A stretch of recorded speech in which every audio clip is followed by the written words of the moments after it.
Good morning and welcome to the January 15th Calaveras County Board of Supervisors meeting. Madam Clerk. Item 1 on the closed session agenda, conference with legal counsel, anticipated litigation, significant exposure to litigation, one case pursuant to Government Code Section 54956.9D2. Is there any public comment? Seeing none, moving to item 2. Item 2, public employee appointment pursuant to Government Code Section 54957B1, title, interim building official. Is there any public comment? Seeing none, we'll adjourn to closed session.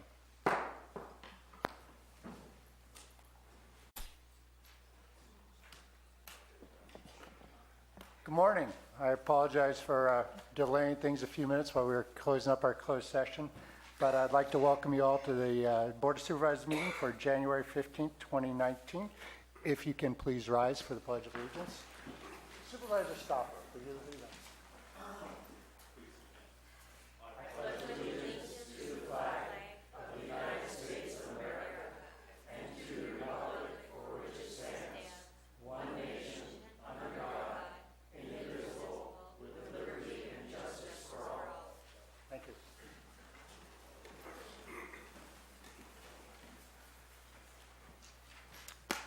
You want to report out on closed sessions? Report of today's closed sessions. Item 1, conference with legal counsel, anticipated litigation, significant exposure to litigation, one case pursuant to Government Code Section 54956.9D2. There was no reportable action taken. Item 2, public employee appointment pursuant to Government Code Section 54957B1, title, interim building official. No reportable action was taken. However, the board has chosen to take action during item 4 on today's regular agenda. Thank you very much. We're going to move into general comment. I would like to again emphasize that let's all be civil to each other. There's always emotional issues, and I can't hear specifically when people are sniping at each other at the podium, so let's just not do that. It's not civil. It's not how we're going to do things. Everybody's got a right to get up and say their piece, and we need to recognize that it's sometimes very difficult for people to come up and do that, and so let's be respectful of them because maybe you up there next time. So let's all get along and have a good discussion. So with that, Madam Clerk, we'll move ahead with public comment. Did you want to do announcements? Thank you very much. Announcements. Moving ahead. This is a time for board members and county staff to provide updates of upcoming county events that may be of interest to the public. Anybody? Board of Supervisors? Supervisor Miller? I do have a couple of items this morning. This evening at the Lockford Community Center, the Eastern San Joaquin Groundwater Basin Authority will be holding an open house and an opportunity for the public to provide input to the basin plan, which will be submitted to the state in January of 2020. I refer to page 60 of the latest PowerPoint presentation that was done last Wednesday in Stockton, and it says all groundwater users pay into project implementation. What I want you to understand is that all of the area south of Highway 12 and east of Highway 26 is in that basin. If you are a groundwater user in that basin area, you need to provide input now. And so it's important, if you can be there, take the time to be there. There is a Chamber of Commerce mega mixer Thursday evening at 5:30. A lot of the local civic or business organizations will be attending. And also the Friends of the Sheriff at 6:30 this Saturday at the San Andreas Town Hall as well. Those are my announcements this morning. Thank you. Very much. Any other supervisor announcements? Announcements from staff? Very well. We'll move on to public comment. I'll work on it. Public comment. Any item of interest to the public that is within the subject matter jurisdiction of the board and is not posted on the consent or regular agendas may be addressed during the public comment period. California law prohibits the board from taking action on any matter which is not posted on the agenda unless it is determined to be an emergency by the Board of Supervisors. If public comment is completed before the 30-minute allotted time period, the board may immediately move to the next order of business. If public comment is not completed during the allotted time period, it will be continued as the last item of business in order to provide an opportunity for the remainder of comments to be heard. Thank you. And if you'd like to speak and move it a lot quicker, if we formed a line, no more than 5 people at the door. Good morning, Board. Gina Gonzalez, Angels Camp. I wanted to thank Marita and Dennis for both attending the volunteer fair. Being on a board of a nonprofit, it's very important to have that event. We talked to quite a few nonprofits in this county. We have quite a few. And we've opened our eyes to let us know that there's other branches of government besides the government. There's many, many volunteer entities that we could use as laborers if a disaster happened again. I wanted to thank Marita for the information you gave us. I really appreciated it. It opened our eyes for funding. Dennis for encouraging us to keep going when our county government is kind of like going to us. Anybody who didn't go, I hope we have another one in the spring, and I wanted to thank the Chamber of Commerce also because it was a very, very successful event, not just for the public, not so much the public, for us as to network with other nonprofits. Thank you.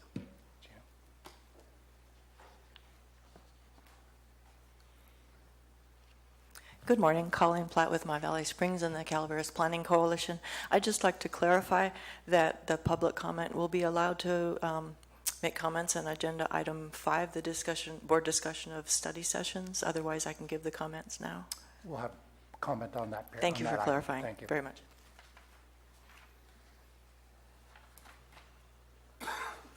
Good morning, Board. Bonnie Newman from Double Springs. Last week, I defined the word wall in a manner of trying to create awareness. Today, I have 2 definitions. The first one is patriot, a soldier, a hero, any person who's willing to give up his own life for the betterment of his country. And then I have, as a definition, the word traitor, one who is willing to give up his country for the betterment of his own life.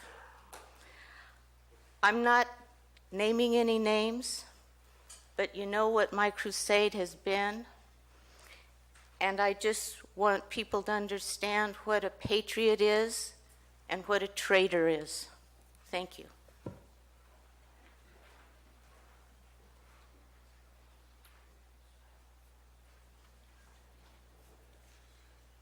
Good morning.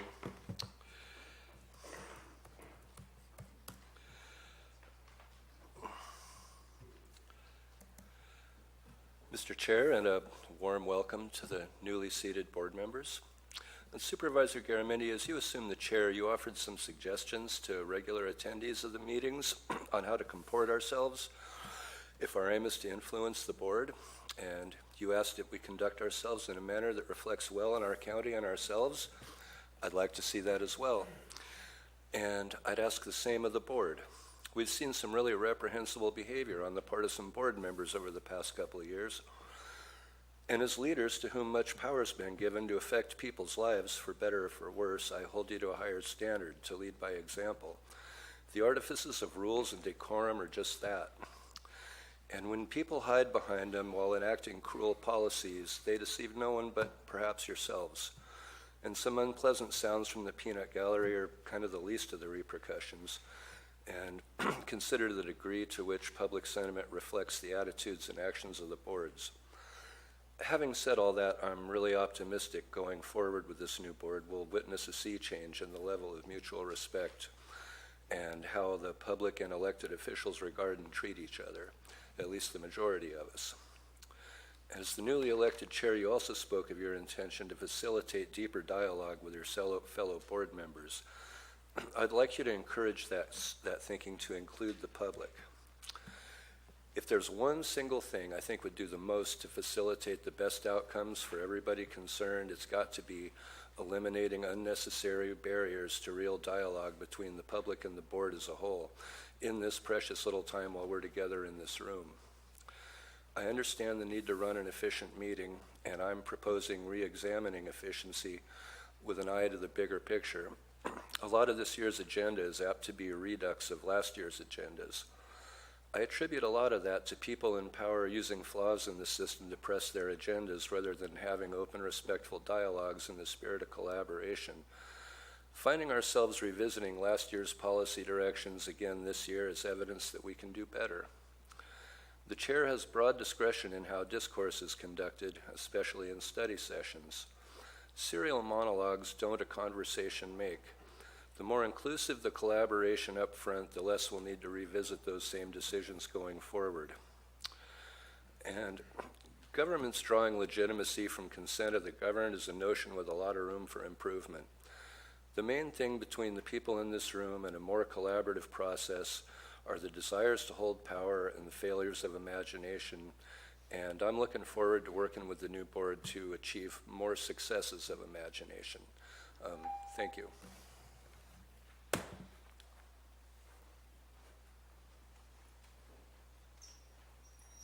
Good morning, Vicki Reinke, Calaveras County Republicans. I just wanted to get up in front of the new board and ask again the question about sanctuary status. On Saturday, January the 5th, the small town of Newman in the San Joaquin Valley, right next door, buried a young officer, Corporal Ronald Sain. He was killed by an illegal Mexican nationalist who was here illegally, had been arrested before on DUIs, and was never deported. You know, it's time for the elected officials in all areas of our state to stand up to this government and tell them no to sanctuary status. This is dangerous. It hurts good people that live here, and I ask that you add this to a list of your priorities this year, that we take a stand against the sanctuary status that the California State Legislature has put upon us. And I'm hoping that the Sheriff's Department will come forward as well and talk about this issue. It may not be something we deal with here right now. Ms. Reinke, is this for items to be taken up in the next year for study sessions? Well, I don't know if it's a study session. I don't know what studying you need to do. It's pretty simple. I Okay. think it just needs to Why be don't on you an finish up your agenda. comments? Go ahead. Okay, thank you.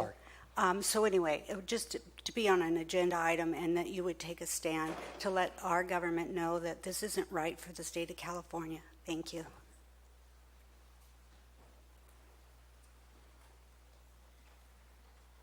Good morning, Board. I just noticed that there's been some tape used to hang something up on the wall, and I don't believe that we're allowed to be doing that, so I just wanted to point that out and hopefully get that taken down.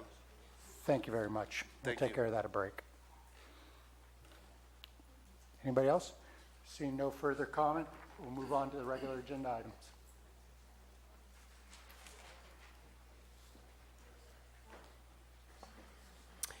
Consent agenda items are expected to be routine and non-controversial. They will be acted upon by the board at one time without discussion.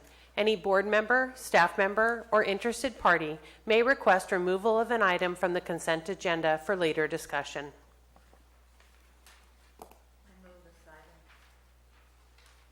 Seeing public comment? Public comment on, anybody want to pull anything from the consent agenda? Seeing none. We have a motion. I move this item. I move this item. I'll second. Ms. Callaway, Supervisor Callaway has made a motion. Supervisor Toffenali has second. Any further discussion? Seeing none, all in favor? Aye. Opposed? Passes 5-0. Item 4 is from Human Resources to adopt a resolution appointing Jeff White as interim chief building official effective January 16, 2019, and authorize the board chair to sign the employment agreement. Good morning, Chair, members of the board. Judy Hawkins, Human Resources and Risk Director. Today I'm bringing before you the resolution appointing Jeff White as interim chief building official. This appointment will take place effective the 16th, and the appointment would end in September. Thank you. Is there any board discussion? Seeing none, is there public comment? Seeing no public comment, bring it back to the board. Further discussion or motion? I'll move this item, Mr. Chair. Moved by Supervisor Tofinelli. Is there a second? I'll second it. Seconded by Supervisor Stopper. All in favor? Aye. Opposed? Passes 5-0. Thank you. Thank you. Item 5 is from the Administrative Office to provide direction to staff regarding 2019 study sessions, the subjects to be studied, and the determination of their priority. Thank you. It's all right, I'll lead this item. As we've discussed in prior meetings and over the last couple of years, really what I want to do is bring forward this item to set forth a series of study sessions. We've set aside the third meeting of the month to go into depth into issues that are facing the county. So what I'd hope we could do today is sort of develop a process where we could identify what those issues are. I'd like everybody to sort of say what their issues are so that we can begin a list. And then I'd like to circle back on that because we're going to have a lot of overlap, I'm sure, on a lot of these, and have a discussion about that everybody's on board for wanting to discuss these. If we don't have a majority of this board that thinks that this is a priority we need to take up and discuss, then we won't do it. And then I'd also like to have the third part of this discussion be about the timeline. When do we want to do this? And there is an ebb and flow to county business and issues in the community and county that we need to take on. And so I would like this very much to be a discussion amongst this board. I think what we can do, if we would like, is it might be more efficient for the public that's here, that I'm sure many people have items they'd like us to take up as well, is perhaps we have a discussion about what some of the topics that we want to talk about are. Then we go to public comment. That way people don't have to, if it's already on the list, they don't need to bring things back up. Certainly general plan will probably be on the list, and there's plenty of people here that are concerned about that as well. So we can listen to public comment, then talk about the timeline. Does that work for everybody, or would you like to, any ideas on that? Supervisor Mills? Chair, I would also like to include that with each item that we look at, is it something that can be accomplished quickly with a minimal amount of expenditure, or is it something that's going to drag out over a course of several months? That if it's a project that is going to involve additional resources or funding needs, that we need to start looking at it as a budgetary item and identifying as such. So I just want to be sure that we understand that there will be some financial implications to many of the things, some of which already are in the budget, some will need to be budgeted, and that we look at whether or not we have the staff to fulfill the resource needs that we would be asking them to do, and to not create an additional barrier to their accomplishing their tasks that they're doing on a daily basis anyway. I think that's a good point. So, and I'd also like to emphasize that these are for study sessions. These will not be action item days. These are, for example, we take on general plan, we're talking about the general plan, then it'll probably have to come back as an item, but it gives the staff direction. And I know many of them have asked to have clarity on some of these issues. So if that sort of process works for everybody, then let's, who wants to go first? What are some of the topics we want to take on this year? And Supervisor Stopper? Of course, the general plan. I understand that Peter's already on track, so I think we should work with him to continue to stay on track with this and possibly bring this forward as a study session item, just so that we can possibly help facilitate him moving forward with it even more.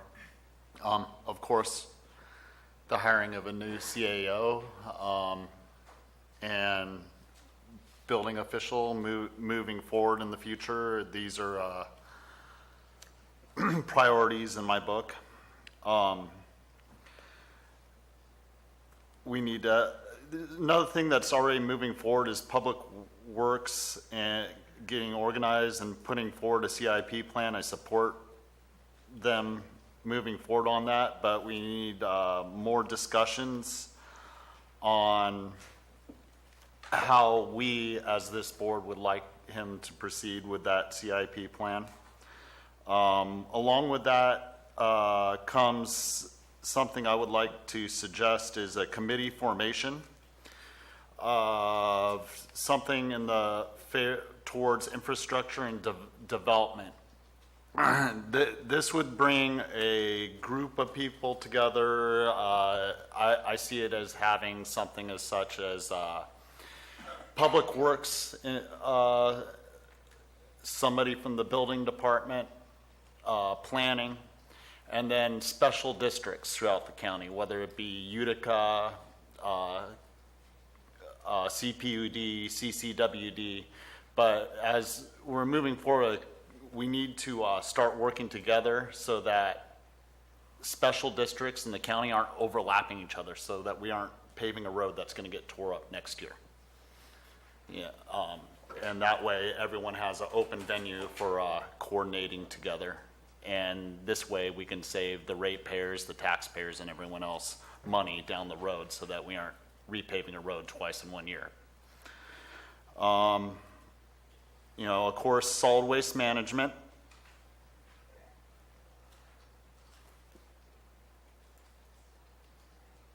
What is it about solid waste management? The landfill, addressing it, that's something that the previous board has already got Brian Moss working on. I think we need to have more discussions on it and continue with that action. It's something, of course, he's taking that, you know, we need to support him in and we need to address in the near future. And the elephant in the room, commercial cultivation.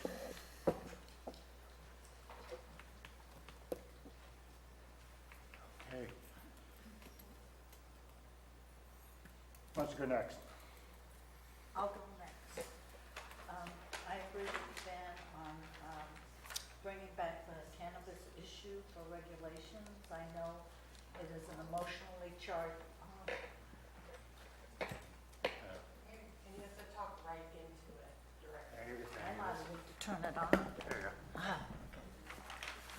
I know the cannabis issue is an emotionally charged issue.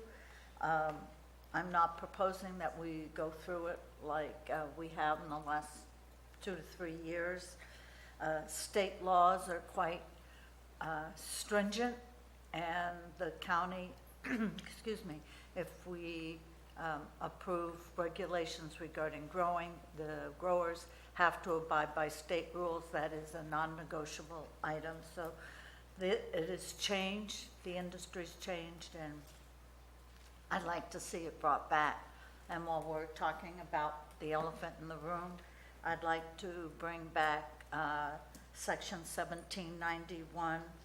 That's where we are regulating in coordination with the state the implementation of medical and adult use.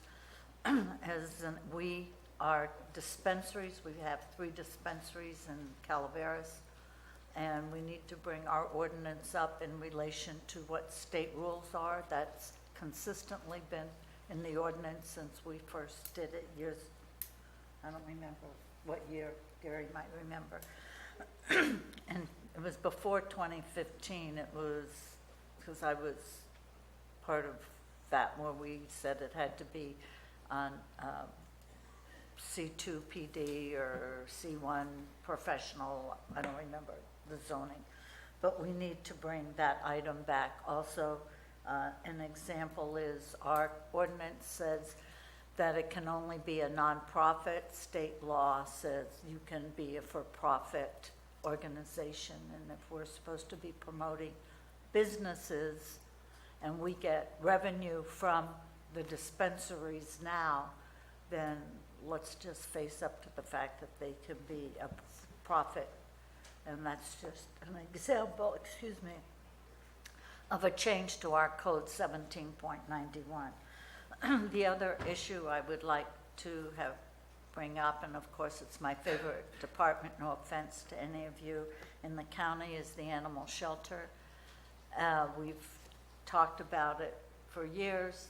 The place is, 50 years old, and I think we need to at least look at what it is, what it would cost us to have a new shelter. And those are my three big things. Dennis, Gary?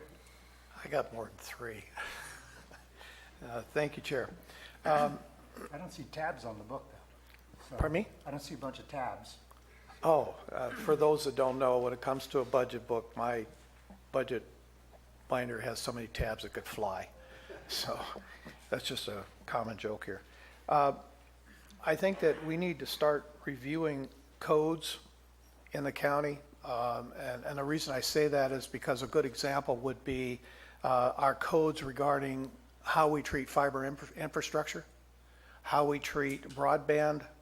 There seems to be a mix.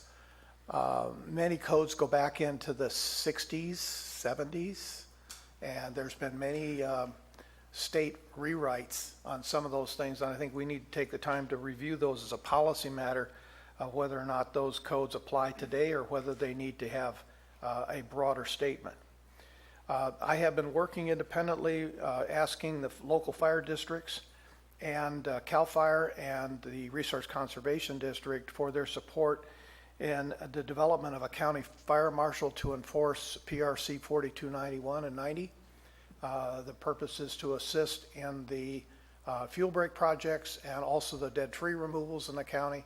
I think we need to have a discussion possibly for something to include as part of a budget item for next year if that's where the board wants to go. I think the DA offices need to get out of the travel trailer. And to Ms. Calloway's point, I think that one of the options would be to discuss where do we want to put them, and how is that all going to play out? Because the old jail is not being used. It's sitting over there. It's been sitting there since 2014, and nothing's happened. It's time to do something with the old jail. So that's another part of this infrastructure that I know that was brought up here previously. I think we need to have some clear set purchasing and contracting policies. If it means that we have a purchasing agent, we currently do to some degree, but we need to give them the latitude to take care of all of the issues surrounding purchasing within the county. I know that Supervisor Stopper had alluded to the capital improvement plan, and yes, the previous board did approve one, but I think that with the new board, it might be time to review that plan and decide whether or not, so I agree. I think capital improvement plan is another piece of it. The last one that I really want to talk to is legislative input. This county has literally been off the table when it comes to legislative action that's happening in Sacramento and Washington. And I think that it's time for us, and I know that with the Water District, Calaveras County Water District, they had a legislative committee, and I think that is something that we need to find a way for us to be fully aware and cognizant of those issues that are being presented at the state and national level, and not consider us a victim waiting for them to tell us how they want to play it.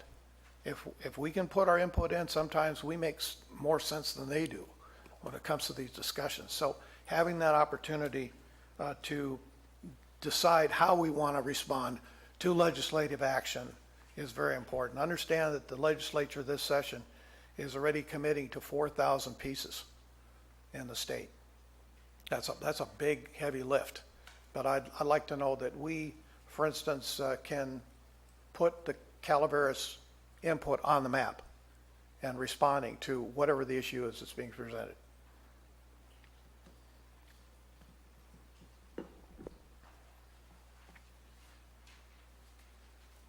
That's it. Oh, sorry. Oh, there you go. There's say a list that was pretty manageable. Yeah. Supervisor Tofinelli? To speak to all of what's said, some of it's on my list, but the jail that Dennis brought up, we approved during the last budget hearings, and we have a plan and we have a committee that's going over the jail portion of it and removing that jail.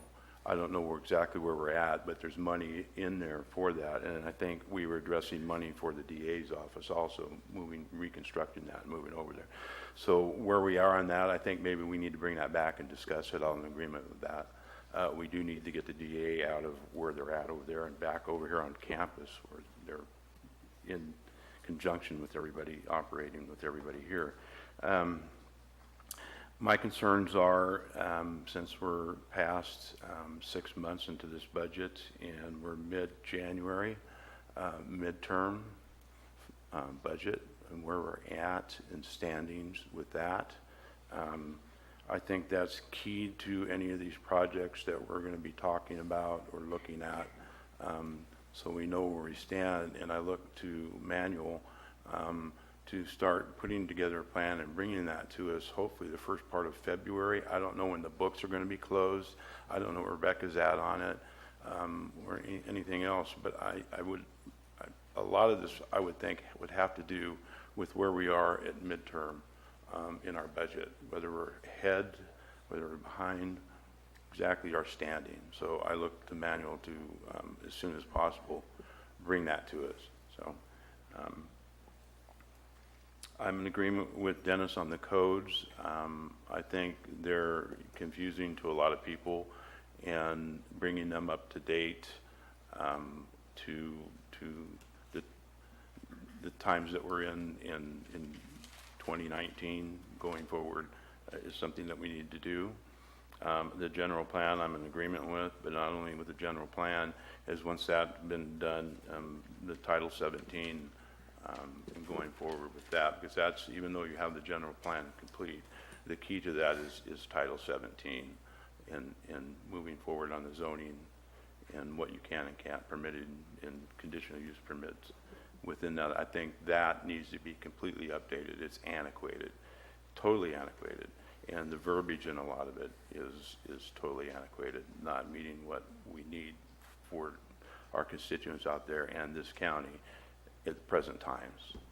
We're looking at something that was crafted back in the 70s and hasn't been touched since. So I'm in agreement with Dennis on the fire marshal issue. I was doing some work putting together some type of code because of the complaints from constituents that open lots are not being mowed down or fire hazards being removed next to homes. And the local fire departments have no bite to be able to do anything because we don't have an established code for that. So I think it's something that we need to at least address, look at through a fire marshal.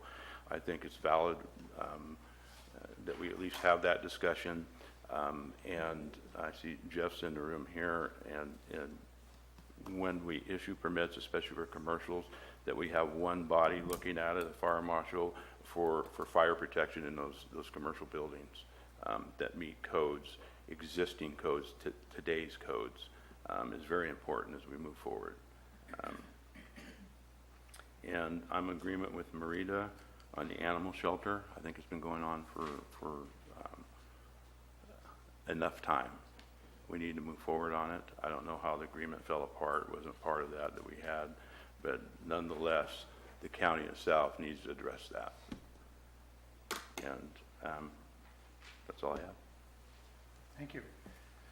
There's clearly some themes that we can start amalgamating some of these ideas on. For mine, I'd like to, and this is kind of goes along with, I think, animal shelter and the jail discussion, have a discussion about the facilities here on campus overall, not just jail, but where would we put the DA, how we're going to pay for these things, Health and Human Services, our aging and broken infrastructure, from sewers to power and roofs. I think we have to have a very broad ranging discussion about that. I'd like to include a discussion, may not be a whole day, but a discussion about the Pacific Gas and Electric settlement and how we're going to use those funds. Obviously, I'm on board with the general plan, so I'm not going to repeat what people have already said. And the discussion about the codes, I think, I would like to also add into that discussion wildfire prevention and what we're doing as a county with both our code and then on the ground, how we're not only we're preparing and preventing the next wildfire countywide. I think so that can kind of be amalgamated into one. And then I'd also like to suggest that at some point this year, we sit down and take a day and have a real planning retreat. We could go into depth on maybe not these issues, but how we're going to work together and sort of talk about the direction of the county. And probably best once we've got a CAO on board full-time to join us in that conversation. So with that, what I'd like to do next is move it to public comment, and we'll take a break, then we'll come back together. After the break, I'll try to amalgamate some of these ideas, and we could talk about when we want to do these and in what order we want to take it on. It's a long list. It's a long list. We might have to make it a 10-minute break.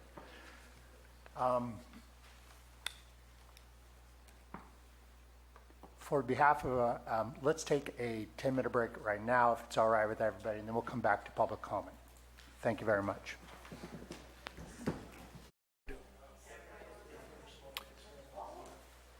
Good morning again. We'll resume our meeting. Thank you for your patience. I gathered my notes together. I was remiss in that I did not ask staff if they have topics that they think we ought to be taking on. So if there's any comments from staff to the board, please.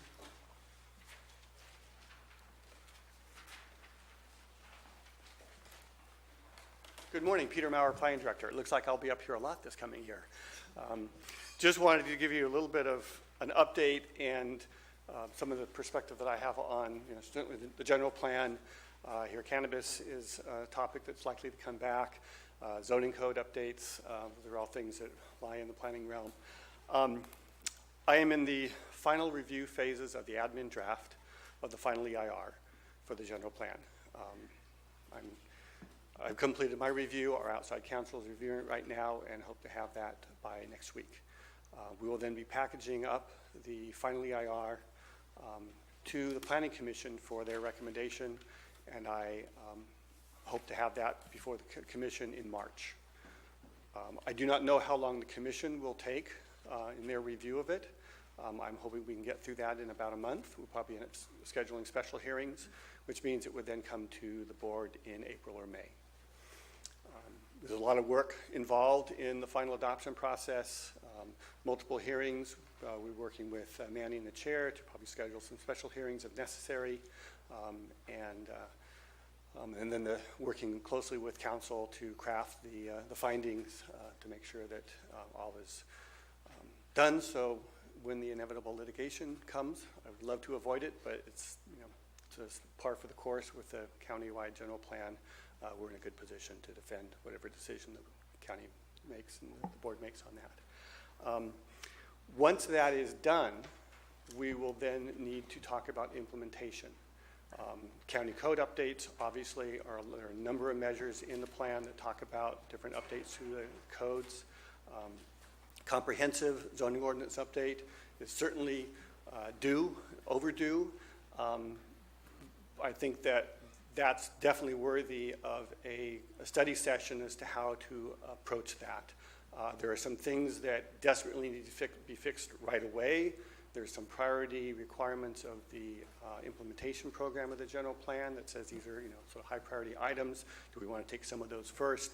Those will be things that will need to be done and decided by this board as to how do we approach that. Zoning map update will be one of the first critical tasks to make sure that our zoning is consistent with the general plan land use designations. That's something that we're required by code to do, as well as state law, so that would be something that I would undertake immediately upon adoption of the general plan, is to work on that mapping exercise and bring that back to the board. So I think that I would recommend that you add to the list a discussion after the general plan is adopted of implementation. And what are the priorities? There's a long list of items in the general plan that say things we're going to do besides just code updates. Greenhouse gas, AB 32 requirements for greenhouse gas reductions, a lot of things like that are state mandates, housing element issues, All those things need to be looked at and decided where we spend our limited resources. The CAO asked earlier, or asked me yesterday, how that timing might fit in with some of the other things, particularly with cannabis.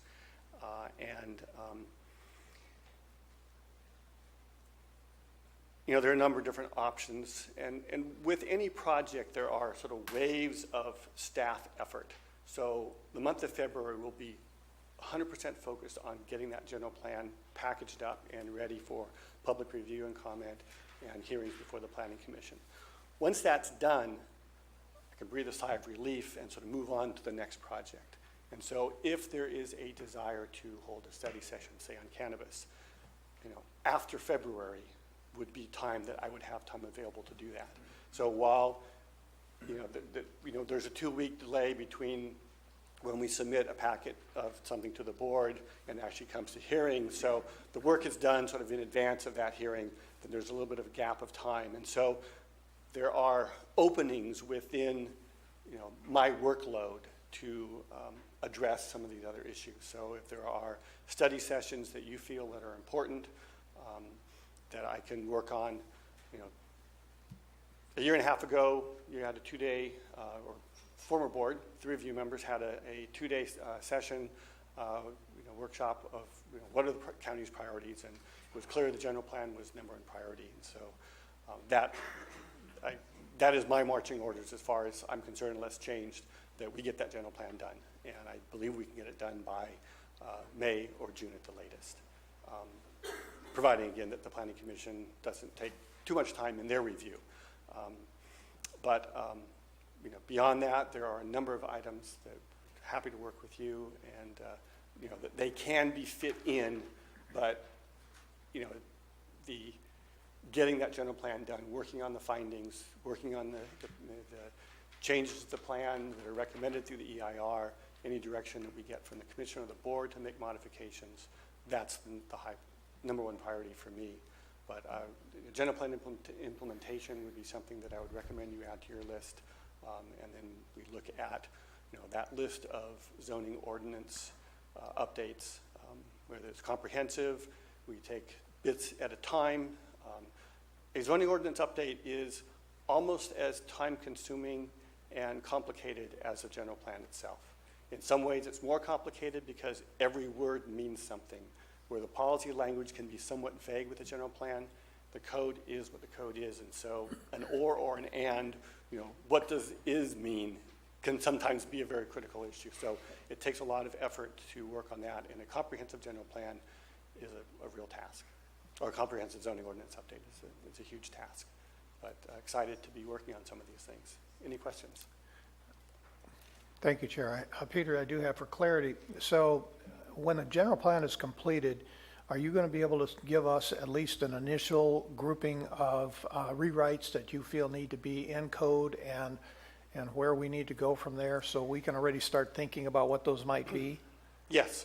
My intent would be to come back shortly after the general plan is adopted with sort of a list of the implementation measures. And included in that will be a number of code rewrites that need to be done. And then we can look at that and sort of parse those out as to, well, these are critical, these aren't quite so critical. And then the decision to be made is, do we take it all? Because the problem with our code now, some of it dates back to the 60s, actually. Most of it was rewritten in the 70s. There's been umpteen edits to it over the years. And some of those edits have created conflicts. And one part of the code says one thing, the other says just the opposite. And how do you rectify that? So those things need to be done and need to be looked at comprehensively. But there are some critical issues that we've faced over the last few years. Agricultural uses in residential zones, for example. That's something that keeps coming back and haunting us. We've got complaints from neighbors, those kind of issues. So it may be appropriate to look at, let's take a couple of these things right away while we're working on the comprehensive update. But again, that's a decision that you need to make, but I think we need to have there's a perfect example of a study session item where we can really get down into the nitty-gritty of what do we want to do, how do we pay for it, how much time is it going to take, what kind of resources do we need, and how do we make the most of that? Do we embark on a whole comprehensive rewrite, or do we just take those, to start off with, those key critical issues that need to be looked at? So my next question has to do with the community plans. And there are some that are already pretty much in place, others that were worked on and dropped, Copperopolis being an example. And I'm sure that some of these that don't have community plans that desire them want to get started on that. Absolutely. And so, we need to know what that timeline is for those community plans so that those interested parties can start to provide that vision in their communities. So I hope that that is part of when we talk about the general plan update. We're also talking about those community plans need to be updated or need to be implemented, and what is the timeline to accomplish that as well. So as part of the draft, there were, the community planning element was included. A number of the communities, particularly in District 2, as well as Rancho Calaveras and San Andreas were included in that, but we recognize that Valley Springs, Copperopolis, and the Highway 4 corridor communities have not had an opportunity to be included in that. That would be one thing that would be on the list of the next steps. How do we finish those, or even in some cases start them, so that they, updated plans can be included in the general plan for those communities as well. So absolutely, that needs to be a part of the discussion of what's the next steps in the general plan process. Do you think those could be accomplished within the next 12 months? Some of them? Realistically, I don't believe so. I'm just thinking in terms of our list. We don't want to go beyond. Certainly, we want to get started on some of those. Right. And I had intended a while back, but never quite was able to coordinate with the former CAO about bringing to sort of a work program for planning department of all the things that have been suggested, requested, my own ideas of, what does the planning department need to focus its attention on, and then have some input with the board. So I think that it fits in with general plan implementation, but in a way it's almost broader than that, because we'll want to look regularly at the general plan. Once it's adopted, it doesn't just go on a shelf. Unfortunately, in many cases it does, but it should really be treated as a business plan. How are we doing? Look at it on a yearly or by every 2 years. How are we doing? Are we moving in the direction we want to go? Are there policies and issues that we didn't address sufficiently? Have the situation changed? Has the economy of the county changed to the point where we need to revisit some of these issues? I hope the county never has to go through a comprehensive general plan update again. I think if we look at it every couple of years, we see where we need to make minor adjustments. We look at how are we doing, keep sort of looking out, 20 years in advance, but also, have things changed in the last, 2 or 5 years since we adopted the plan? What do we need to do? That way we keep the plan updated, and we don't need to go back and say, oh, the whole thing needs to be thrown out, let's start all over again and spend another 15 years and $1,700 or $1.7 million on rewriting the whole thing. I concur with you. It should be a working document that not only is the local area fluid and things do change, but also the state legislation. So, there may be times we need to amend it to comply. And we do get 4 amendments per year. 4 amendments for the land use element. Some other elements don't have any restrictions. Some do. It varies, but you can certainly amend it up 4 times or more depending on what's being amended. So that affords us the flexibility to make it a working document. Yes. Thank you, Peter. I might add, Supervisor Stopper, that I was talking to Stanislaus County. They actually have a standing committee of their board with their planning commission that regularly takes up different elements just to review them, keep them fresh, so it's always happening. So as Peter pointed out, we don't get stuck 15 years and 1.7 million in the hole. Thank you. Thank you. Excuse me, Al, Stan is behind you. We're going to finish up staff inputs here. Good morning, Board. Stan Moore from IT. One of the areas that we would like to have considered for a study session would be the status of addressing in the county. the addresses for all of our properties. For some time, forever, addressing has been a problem within Calaveras County. There's a lot of reasons for that, but there's approximately 5,000 addresses that have been identified as being out of sync with the county's addressing standards. So some basic ones could be things like I don't have north and south addresses or east and west addresses put in where they should be. I've got the wrong street name, and that could be as simple as where my driveway comes in versus where I thought that it was coming in. It could be that years ago, someone on a driveway decided that they wanted to have a road established, and they kind of liked the idea of naming it after their last name and not using a county standard name. So there's a lot of reasons why we have addresses that are incorrect. Those are some pretty simple ones. There's some very serious ones as well. Numerous things that will come out of improving the addresses. The top one has to do with public safety, being able to get first responder to a house when a call comes in and there's issues. Additionally, if you look at the departments within the county that use addresses, it would probably be easier to talk about which departments don't use addresses than which do. Certainly the land use departments, the assessor has big needs to make sure that we've got the proper addresses. The tax collector, throughout the county, we have the need to have addresses put in place that have the best integrity possible. So we would like to come back to, and we've been in contact with the Sheriff's Office, with County Council, with a number of areas. We would like to come back to the board and educate you in terms of what are the county standards for addressing, what we would like to do different with those addresses, and that ties into the state fire safe regs, so there's a number of things that we want to do to bring it up to speed. Those 5,000 roughly addresses that are incorrect, why are they? Why haven't they been updated already? Well, the easy ones have already been updated. These are the ones that are more complex. What do we have to do to put together a plan to make all of this happen? One of the big challenges that we will have is public outreach, making sure that we are working with the board, with the public, to educate in terms of what it is that we want to accomplish, why it is that we want to accomplish, why this is is really important to the members of the public first and foremost, and certainly the county as well.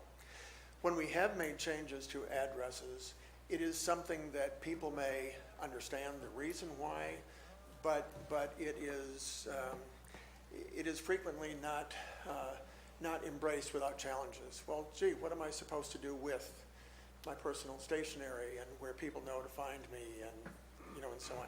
So it's something that will involve the board. It will involve the public. We do have a grant from the state right now to be working on updating addresses. This is through the Sheriff's Office.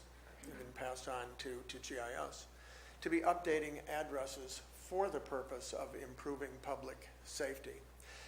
Before we go in and start making changes in mass, we want to have this be part of a plan that we are all working on together. So we would ask that this be something that get brought back. There may be a question, well, what does this have to do with IT and GIS?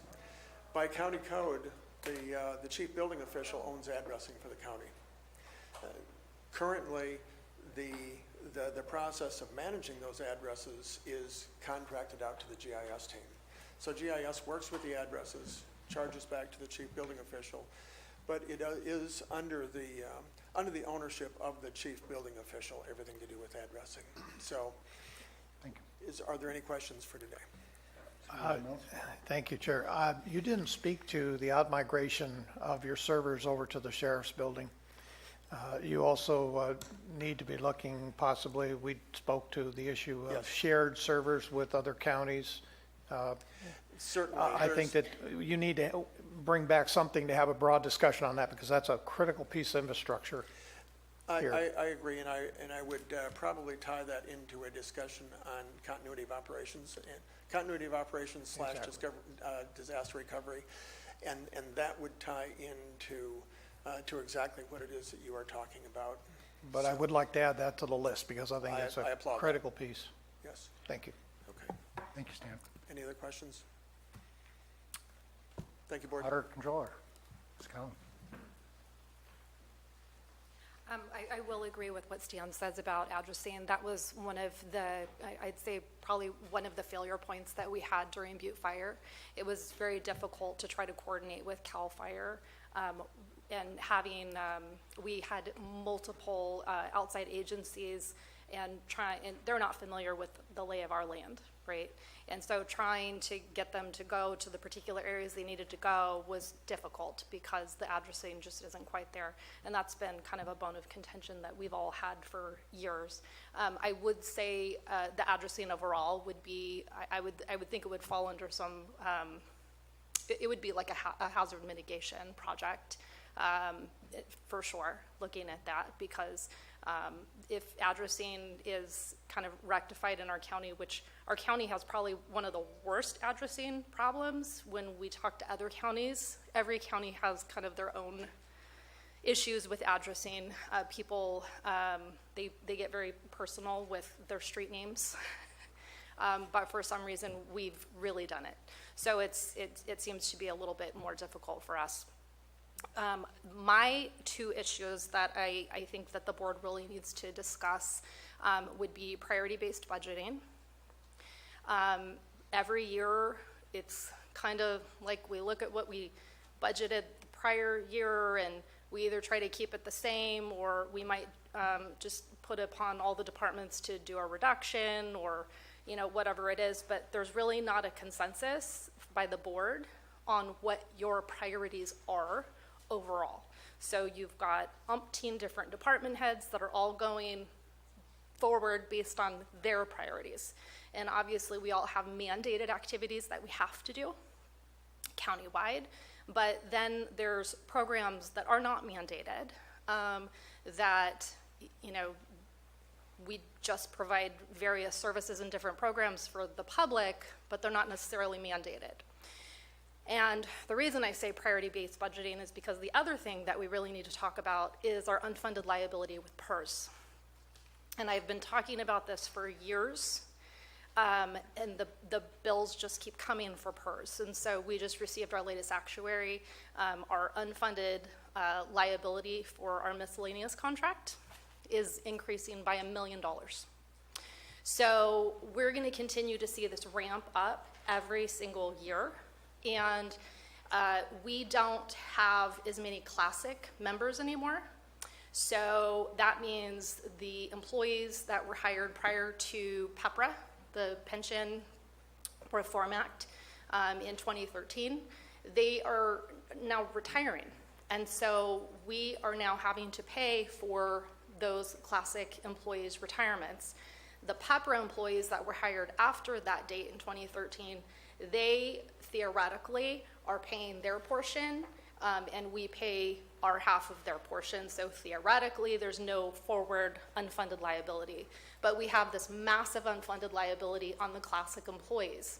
About 50% of our employees now are PEPRA, which means the other 50% that are left are not, there's not enough payroll to actually make the payments to PERS. So we're having to come up with that additional lump sum locally. So it's not going away anytime soon, and in fact, it's getting much larger every single year. And that's going to be very critical on every single one of our departments, because for most departments, the largest expense in our budgets are our salaries and benefits, and specifically it's PERS. So when I talk about priority-based budgeting, part of this is because we don't have any, it's not like we can negotiate with CalPERS to have a lower rate, right? We can't say, well, can we pay less of a lump sum? No, we can't. We're in PERS. There is no logistical way that we can get out of PERS. So we have to figure out how do we make it I guess, more palatable to continue to make these very large lump sum payments and payments to PERS. And part of this is you either are going to have to generate more revenue, you're going to have to reduce expenses. It's a combination of all of it. So, you know, I'm really kind of looking to the board. Where do you see this county going? What are your priorities? Because as we start getting squeezed because of salaries and benefits, we don't have enough resources to kind of keep up with that ramping up of those expenses. So those are kind of the two major areas that priority-based budgeting, I think, will help us all kind of determine where we need to go, what we need to set priorities on, how we need to structure our departments, and then also thinking how are we going to continue to make sure we have the resources to pay PERS. On that note, we had discussed in this budget the discussion of the IRS 115, which was a pension stabilization. That still has not happened. So that would be another item that I would like to work with the CAO to look at bringing that forward. That is another option that we could use to stabilize some of these ongoing costs and making sure that we have something that continue to fund that to help offset that. Thank you. Any questions? Any questions?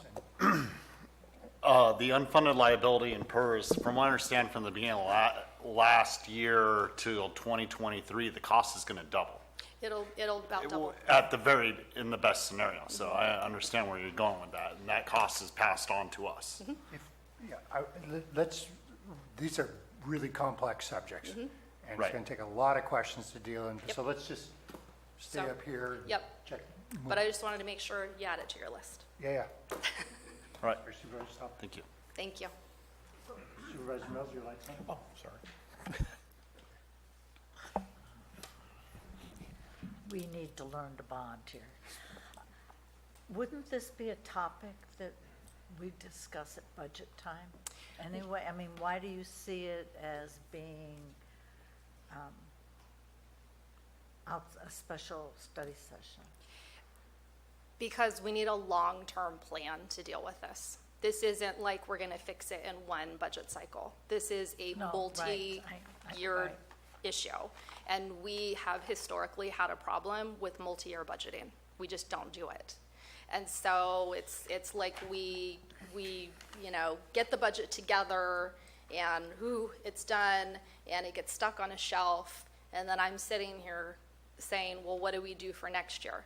Because next year is going to be, for PERS, is going to be worse than this year. So there needs to be a kind of multifaceted plan with discussion with the board on how we deal with this, because it's not one thing that's going to make this go away. It's not going to go away. But we do have to come up with a consensus of how we move forward and how we make sure that there is a priority to getting this funded.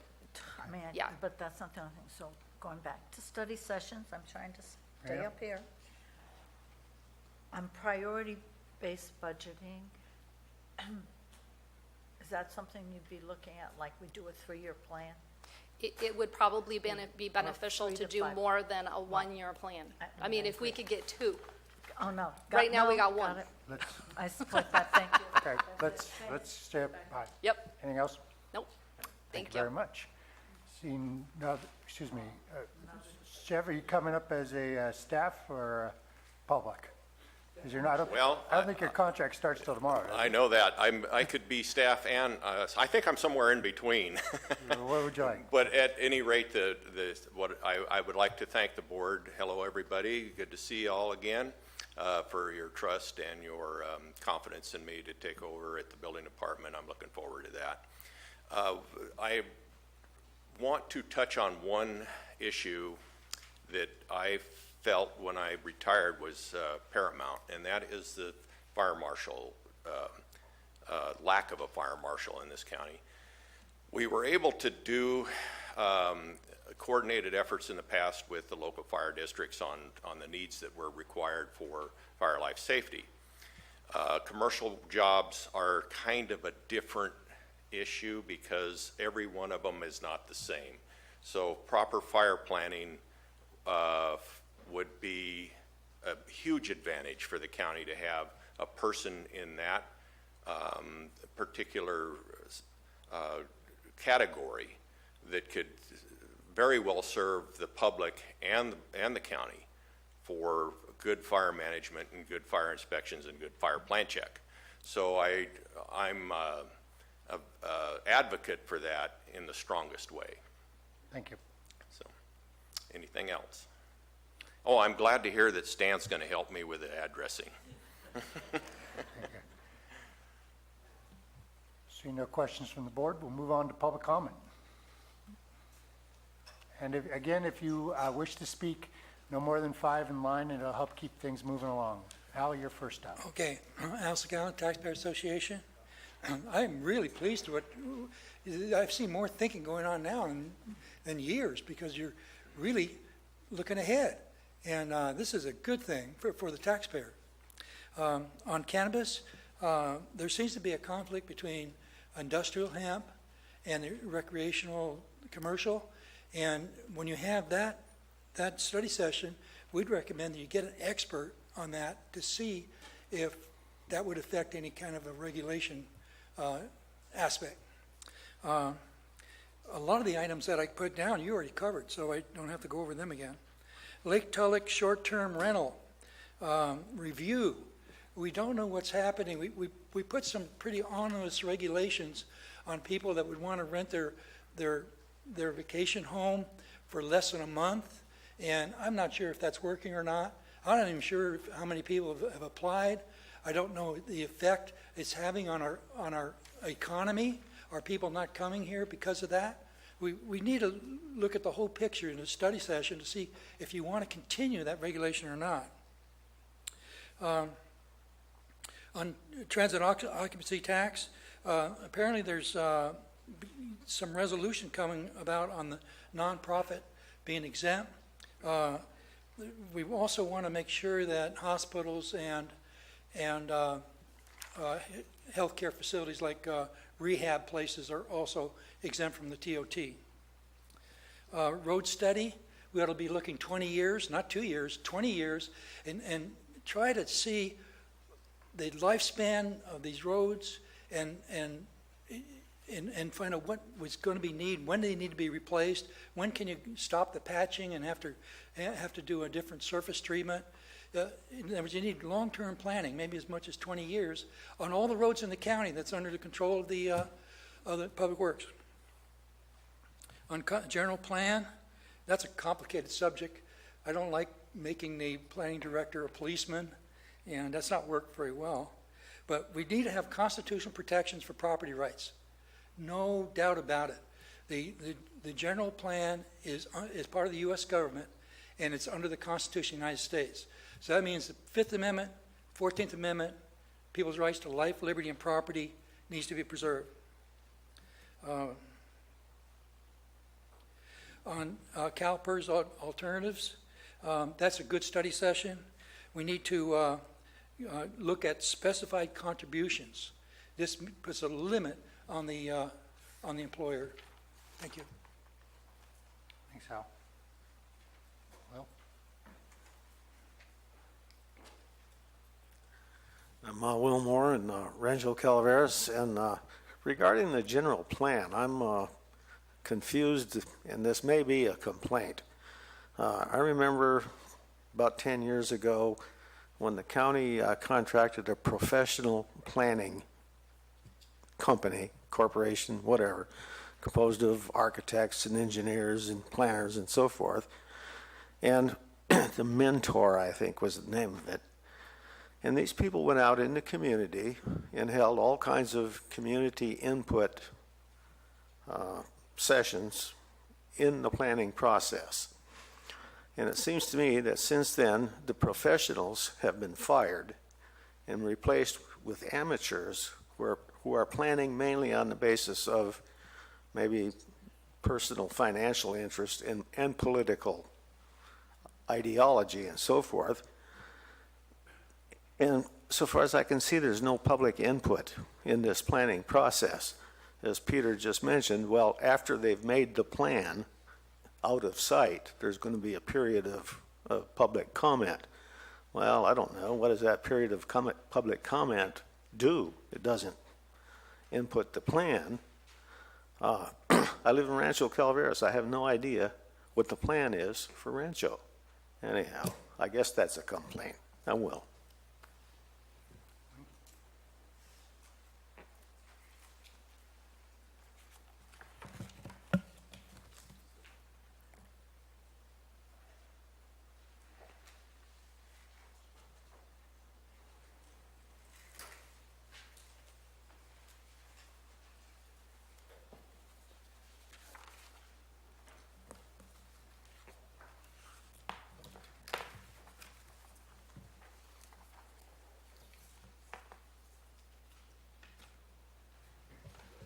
Just wanted to wait till you all got a copy. Okay. Colleen Platt with My Valley Springs and the Calaveras Planning Coalition.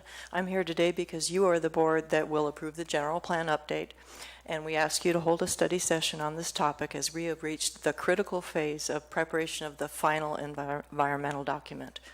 The Planning Coalition has been involved in the general plan update process from the beginning, over 12 years. We've been trying to help the county create a new general plan that is comprehensive, benefits the county and its citizens, and that meets legal requirements. Unfortunately, without changes to the current draft environmental impact report, there will be serious legal deficiencies in the EIR, in the final EIR. As explained in over 449 pages of comments from organizations, individuals, and government agencies, the draft EIR is not in compliance with the California Environmental Quality Act. For your convenience, we have summarized CEQA areas of non-compliance into the one-page list provided to you with this letter. Prior to approving the general plan update, the county needs to fix these flaws in the EIR. The most important flaws to fix are those related to mitigation measures, items 6 and 7 at the bottom of the list. These are the measures that will help protect the county's future health, safety, and well-being. Item 6 notes the draft EIR's list of 25 unavoidable impacts is presumptuous, since there are no explanations of why the many mitigation measures proposed by agencies and the public were not feasible. Perhaps most importantly, item 7 notes the draft EIR is deficient in its mitigation of potentially significant impacts. First, the DIR improperly identifies optional policies and programs as mitigation for potentially significant impacts. For a general plan provision to count as mitigation, the county must commit. The measure cannot be optional. Second, it improperly defers the development of mitigation measures to the future without specifying performance standards. An agency can defer development of mitigation measures, but only if it commits to achieving a set mitigation standard. Third, it does not evaluate mitigation proposals made by agencies and the public during scoping to determine if they are feasible. And it does not explain why those mitigation proposals were not adopted. The county can reject mitigation proposals only after making findings that mitigations aren't feasible. We ask the board to hold a study session as soon as possible to review draft EIR problems, discuss available fixes, which we've provided, and provide direction to staff on how to fix the general plan update. This needs to happen now, as it will be much more time consuming to modify the document after the final EIR is completed. Thank you, Colleen. Thank you.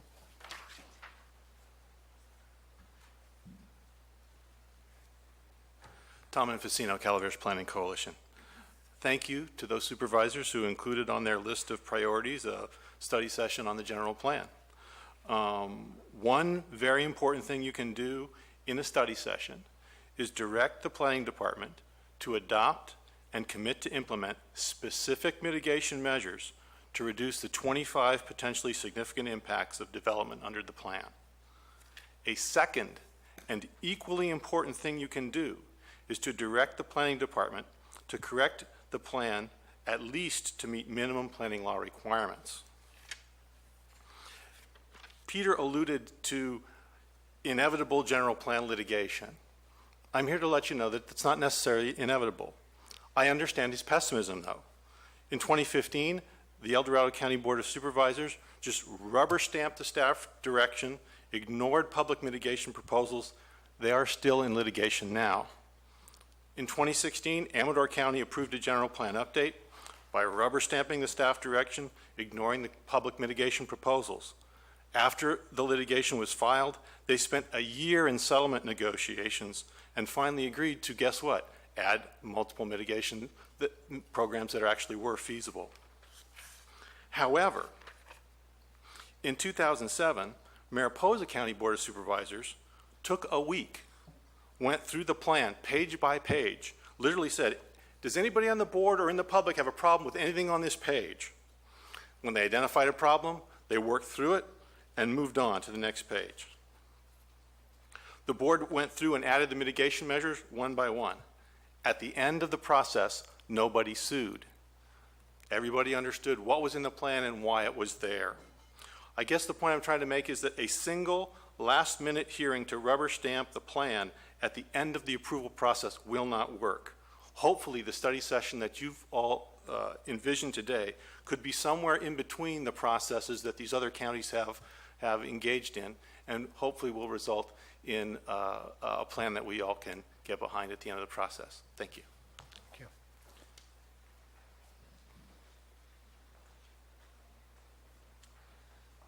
Good morning again. A lot of topics that have been brought up for material for study sessions overlap, interlock, and relate to a topic that wasn't overtly mentioned by any of the board members during discussion this morning, which was housing. As has been acknowledged, we have a homelessness problem. In my neighborhood in D2 in the burn scar, we have a serious housing problem, and this touches on code, and it touches on the role, the direction the board gives the new building official going forward, and a lot of other things. So I just wanted to encourage you to consider where in the study session process housing might be a topic of interest and or of discussion, and to get the best results, to reiterate, doing things for us and doing things to us are entirely inferior methods to doing things with us. So I solicit you to please solicit the input and create a collaborative effort with the people in the affected areas. And as you're surely aware, a lot of people just received news of a likely setback in their progress by way of the PG&E potentially filing bankruptcy and interrupting the settlement process. So thank you for your consideration.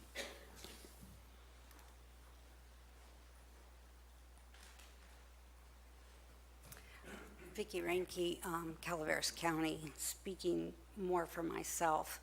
I just want to say that a lot of the ideas that have come forward for these study sessions are really good. Looking at code, looking at different things that this county needs to update is, I think, important as a citizen, so we all know we're all working on the same page. The other thing that I had on the top of my list to say was to approve the general plan. And I know I've been doing this probably at least 6 years, coming to the meetings, coming to planning commission meetings. The general plan, as some others have alluded to, has been around here for decades. And here's what I saw.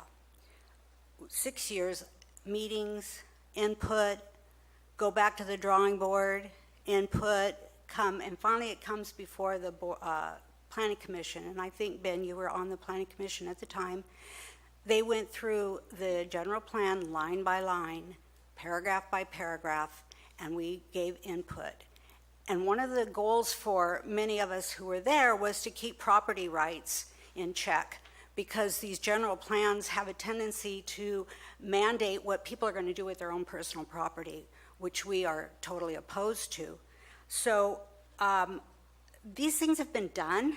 I don't know why we keep hearing, and then we had to do an EIR, which I know puts another level of concern, because EIRs are our government's way of controlling everything we do. And I hope that we can look at these EIRs and see what is truly mandatory and what is something that just I don't know how else to say this, but environmentalist groups want us to have in our general plans. Most of the property here, not most of it, but a lot of it is ranch land owned by personal property owners. So we have to keep that in mind. This whole general plan is now telling them how they're going to deal with their own piece of property. So I would like to see us go finish that approval process, and I know it comes back before the Planning Commission, so we all have an opportunity to go to the Planning Commission, give our input on the EIR, listen to what's being done, look and see what they've done to our general plan that was supposedly going to go and get approved with policies that were friendly to property owners. So I think we have the process in place. I don't know that you need a study session except for the one that Peter Maurer has talked about after it's been approved, maybe to make sure that it gets implemented properly. But anyway, I just want to say that, and I do believe that is a #1 priority for you guys this year, and I hope that it doesn't get delayed. Thank you. Thank you very much. If there's any people who want to speak after Ms. Gordo, please stand up so I can keep count of how fast we're going.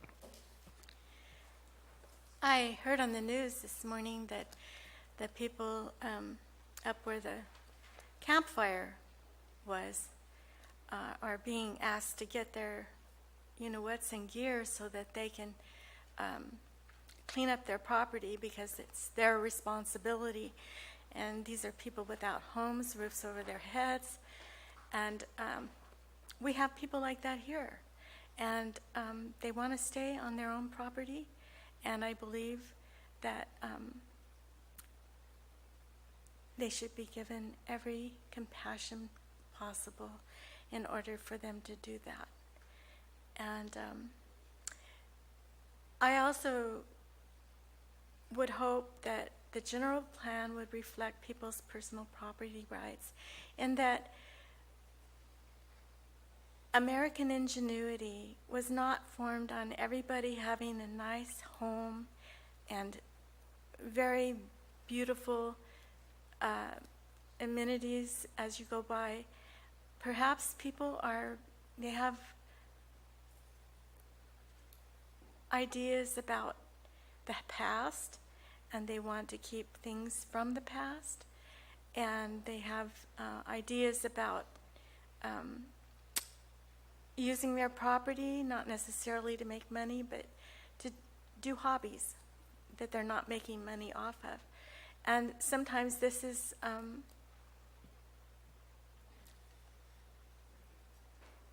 maybe not amenable to somebody else, but it's their property.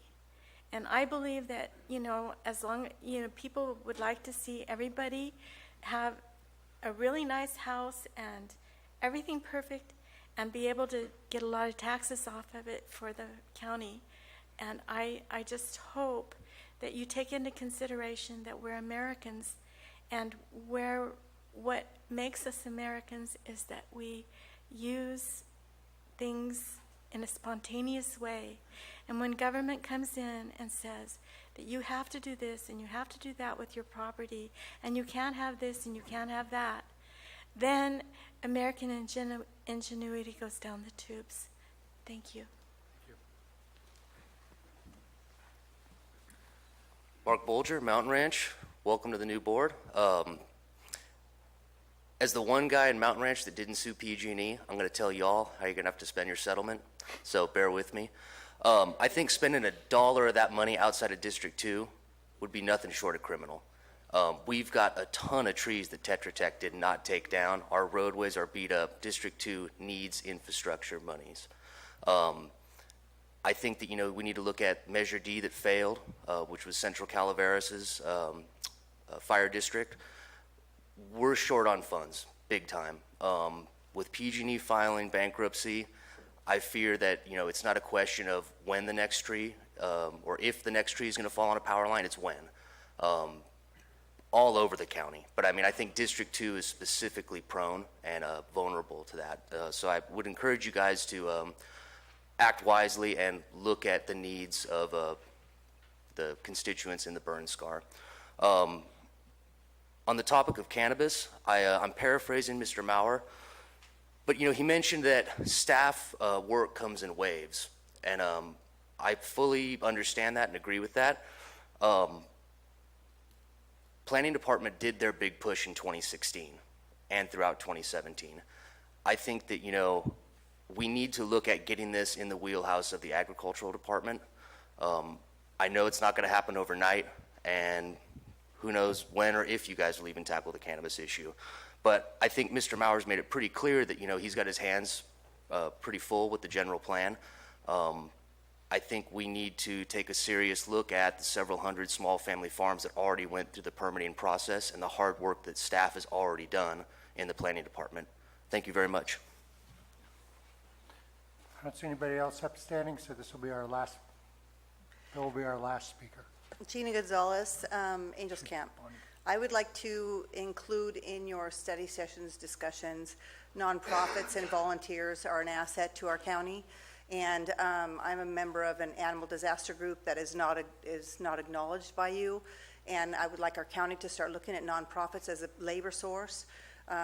We also like you to discuss the disaster service worker program for nonprofits in our county. It's also ignored. We are free labor for you. And our disaster plan needs to be heads up. It failed us in the Butte Fire. We had quite a few misrepresentations from other counties. We had people coming in here taking animals out of here. We need to start that talk and that discussion in our county. And I would like to be part of it if I could. That's all I had to say. Thank you. Thank you. Bonnie, you want to talk? So, Bonnie, you'll be our last speaker. That's all right. Good morning, Board. I was interested in hearing the priorities that each of you had. And it seems like, with the exception of my supervisor, Ms. Callaway, all of you mentioned general plan. I'm sure if Marita had a chance, she'd probably add that to her list. General plan's been going on for a long time. Absolutely need to get this thing taken care of. It may be a tedious process. It may be long and involved and painful, but it's just been too long. And this county can't continue to survive without a good general plan in place. So I hope you consider that, put that at the top of the list, and stay on that until it's done. I think if we looked to last year, there were a lot of topics that got kicked over into this year because no one wanted to talk about it during election season. One of those would be the Public Nuisance Ordinance 8.06, which received some attention but was pushed off. I think the board needs to get a hold of that. That will help expedite recovery of funds that the county spends to get properties cleaned up, and not doing that is a financial drain on the county. And along with that, you might consider splitting code compliance away from the building department, because those two missions really don't complement each other, in my opinion, and they need to have some separate direction and flexibility to be able to get out there and do the things they need to do, especially if you get 806 taken care of. Also like to see the board take a strong position on a resolution to resist being a sanctuary county. We need to tell Sacramento that we are not going to do that, and make that part a strong resolution, strong part of our county, so that department heads and others know that operating as a sanctuary county is not going to be accepted.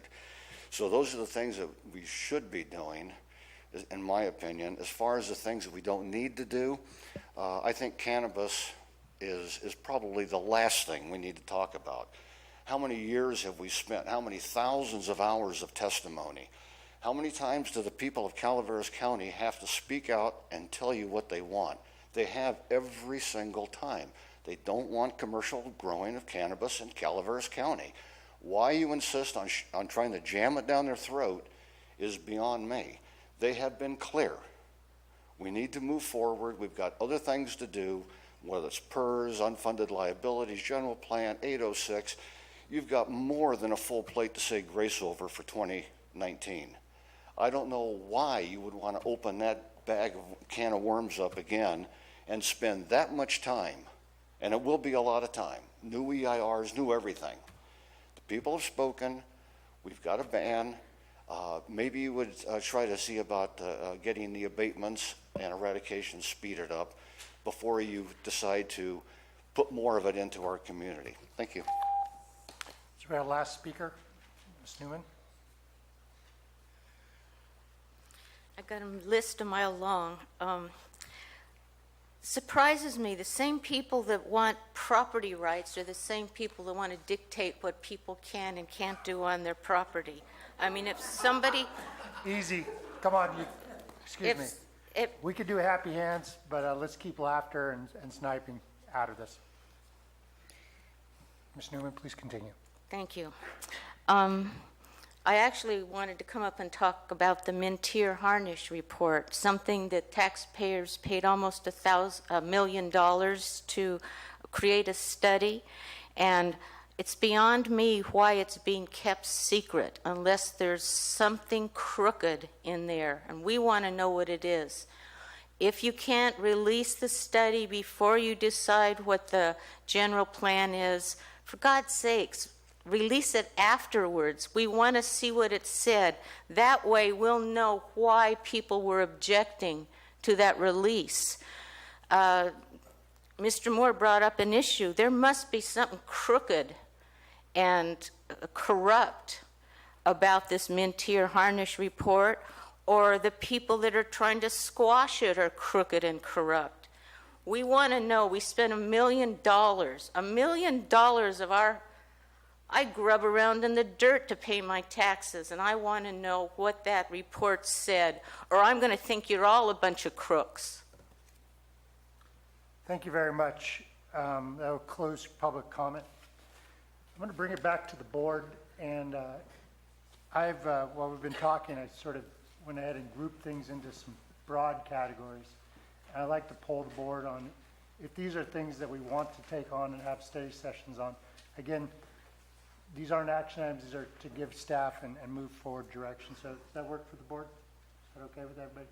Or do you have some more comments you want to put in before I try to lump everything? Supervisor Stopper, you look like you guys. Couple things that were brought up, hemp. I think we should consider a moratorium on it until the state defines it better. I think that should be added to one of the discussions because it's open up right now. Thank you. Okay, so follow me if you would. I lumped this into 7 general categories, and a lot of pieces are going to come under this.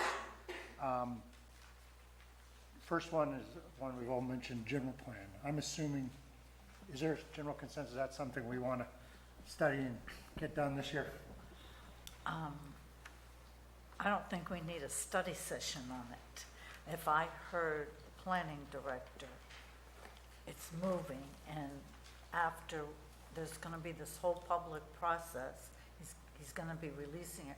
What is it we're going to do in a study session that isn't already going to be done when the administrative draft is released and it goes to the planning commission and there's public hearings? What are we going to have a study session on the general plan? I thought he made it quite clear that when we should do the study session on the implementation. I mean, I understood what Tom and Colleen said, but if I heard the planning director, there's going to be opportunities to include or modify the general plan before the final EIR is approved. And unless I didn't hear him correctly, I don't know what we'd be doing a study session on. Comment? We'll just go down the line. Thank you. Supervisor. Thank you, Chair. I agree. I think that the general plan itself is really not what we need to be studying. It would be, what is the board direction on the implementation, the code rewrites that are necessary, if it's a case of looking at Title 17, the community plans themselves in general, just a broad approach to here's the plan, but here's all those other pieces that we now need to work with. And if we're looking at some type of a rewrite 4 months beyond the adoption of the general plan to make some updates, we certainly have that ability to do that. So let's get the plan in place, and then we can work the other pieces. And there's a lot of pieces in this list that are part of that discussion. Maybe it'd be helpful if I just, I'm sorry to get ahead, but just tell you what lumps they came in, because Thank you. Some of these, otherwise we're going to keep going up. I put them in 7 categories. The general plan, this is, that's zoning codes, updates, programs, cannabis, including hemp, public works, which includes the CIP, solid waste, Butte Fire roads, and then a 4th one would be policy, which would be dig once policy, infrastructure, as you mentioned, for, in our county, county codes, purchasing, housing, that's a really broad category. County facilities, that's the DA, animal services, shelters, physical plant, jail, data storage. I've got item 6, which I have down as a county fire, which is codes, marshal, emergency preparedness, issues with addressing, issues with volunteers. The 7th one was budgets, long-term planning. I think you're right that we have a budget hearing, but we should talk about the long-term impacts. Maybe that could be part of that. There was another one that I thought was important, legislative. I don't know if we need a whole day for that, but it certainly should be an agenda item that we bring up going forward. So those are kind of the general lumps, and how we do those, we'll have to decide. I would also ask if these are items we want to go forward with, that each of you volunteer to work with me on building that agenda for that study session, or one of you does. Supervisor Stopper, I'm sorry for jumping in. General plan discussion. Yes. And I like how you grouped it up, although a lot of them do cross over. I concur with Marita and Mr. Mills, or Miss Callaway's and Mr. Mills' take on the general plan. It's moving forward. Part of the study session would be more of going to the planning commission as the public comments being addressed. They put their public comment into it, so I concur with them that the process affords them more opportunity for public comment and input as we move along still. So it's not quite to the hurdle where there's no turning back at this time. Supervisor Tofinelli on general plan. Yeah, after hearing Peter speak, I think we'll have plenty of opportunity to input for it, so I'm in agreement with Marina, Dennis, and Ben. Okay, I think there's a majority on this. I would like to see, I think it'd be important for us to make a statement that this is a priority to get this in front of us as soon as practicable. Absolutely. Is there general consensus that? Do you want to poll the board? Yes. I'm looking at everybody nodding, so Peter, there's some consensus, get this to us as soon as possible, and you should convey that to the planning commission. Let's move this thing down the road.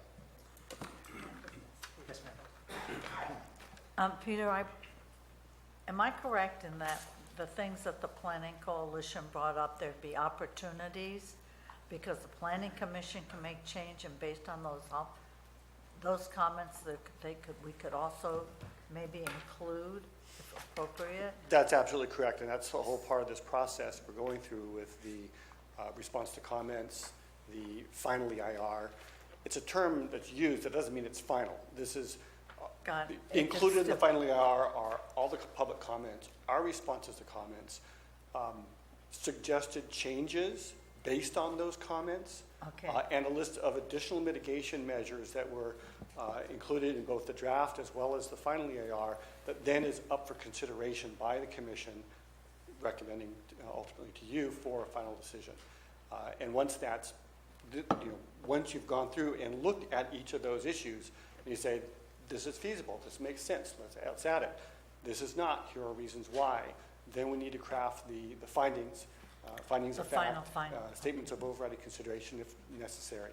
But no, there is a lot of public input that is still ongoing, and we will look at all those issues that were raised in the public comments on the draft EIR and why they felt it was deficient and how we've addressed those issues.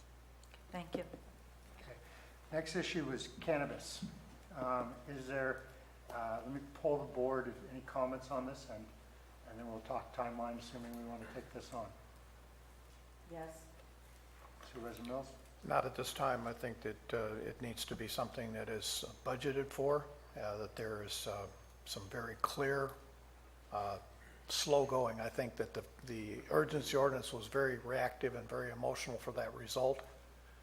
So I just don't want to repeat what we did before and put us down that same road, that we be very careful and thoughtful in what we're doing. So this might be something that I would be more, if the board is inclined to do it, to be directing it towards after the budget, beginning next year, and actually set staff, set time in our processes to do it, and not just drop it on them and say, do this now.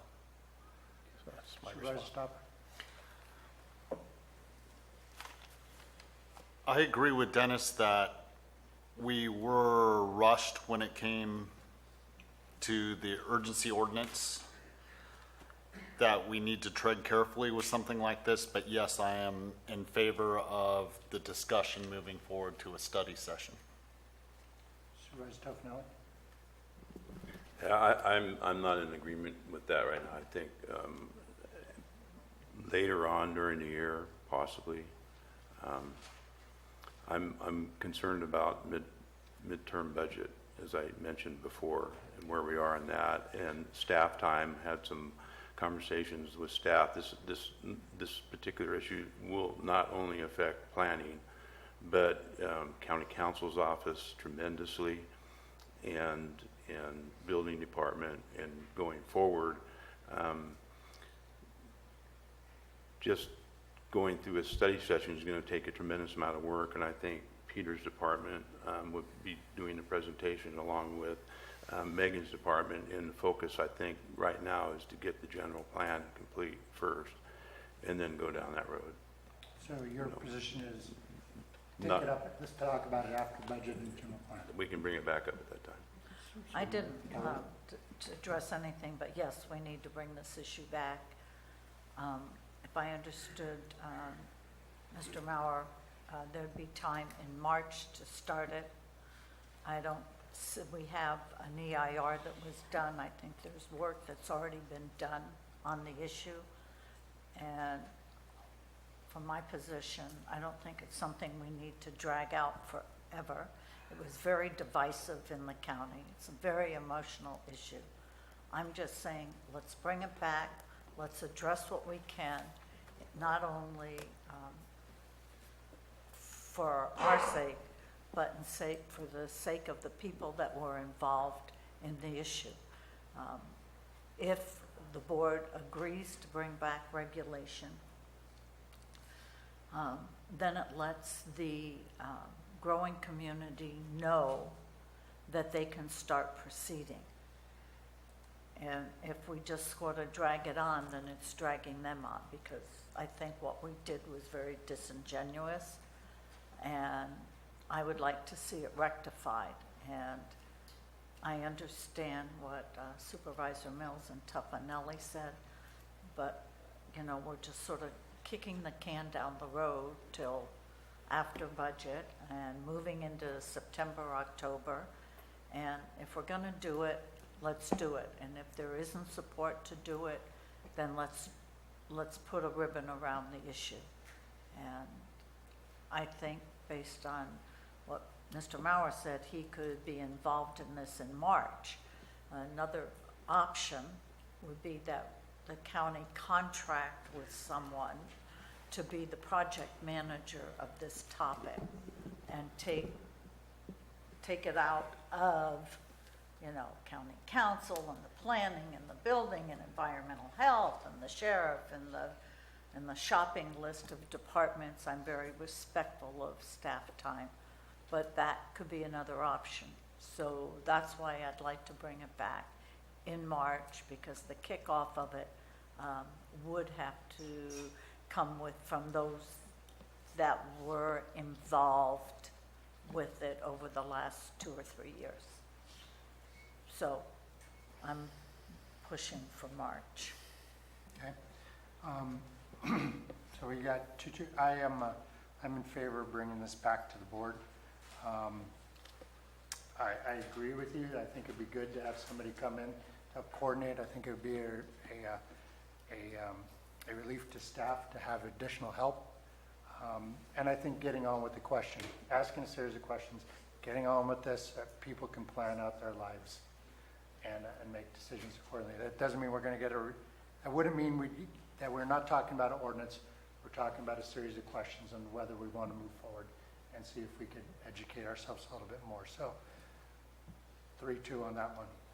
It's a tough way to go into a study session, but we'll circle back. Mr. Chair? Yes, sir.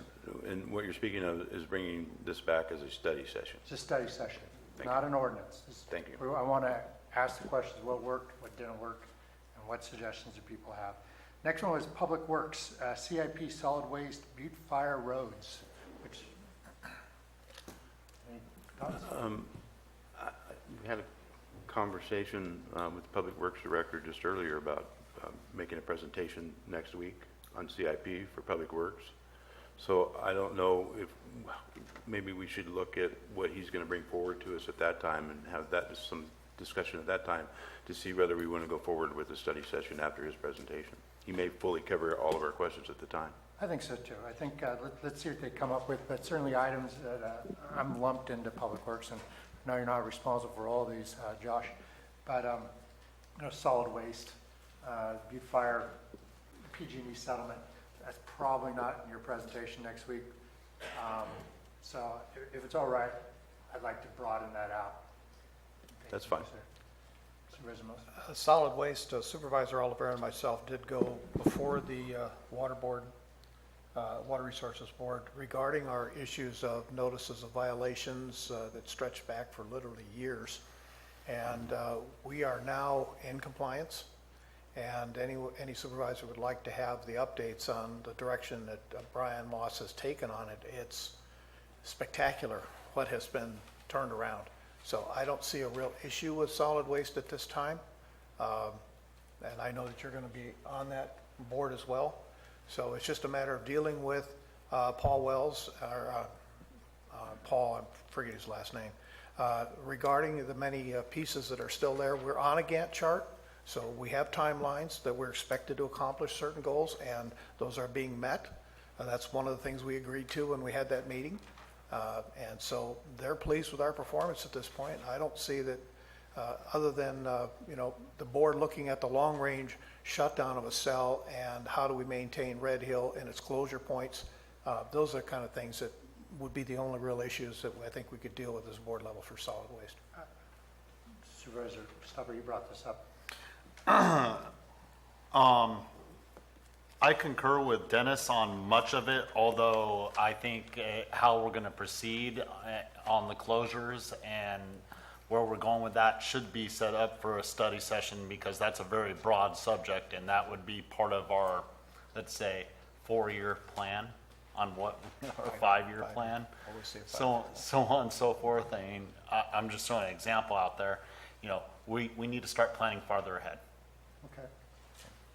Supervisor Toth, no? Well, Brian's kept me in touch in the loop on everything that's going on. He's done a tremendous job. Dennis is correct in where we stood when he first took that over.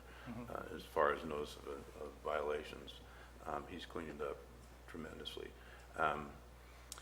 But the 5-year plan, I think it's a valid, Supervisor Stopper has a valid point in it's going to be, it's like Rebecca telling us about an unfunded liability that's going to hit us at some point. This is going to come forward, and we need to have a study session on what's the best possible avenue to get where we need to get.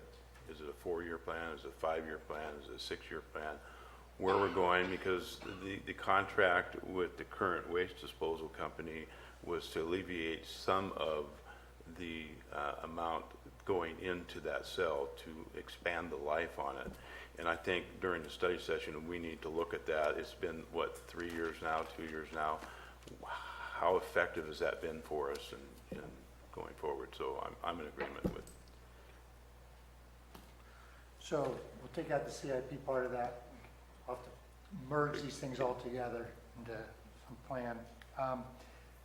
So there's a general consensus. We could talk about Butte Fire, road monies, the settlement, CIP, if we have to CIP, but certainly the long range, what is our vision for our garbage in our county? There was policy, we discussed policy, TIG once, infrastructure, county codes, purchasing, housing. That's a pretty broad basket. Well, if I can, Mr. Please. Chair, I think Kristen Brinks is going to be bringing something to us. I think you're aware of it on some of the housing issues, low-income housing issues in the county. Maybe that's an opportunity to do some study session at that time with her when she brings that forward to us, to touch base with the housing issue.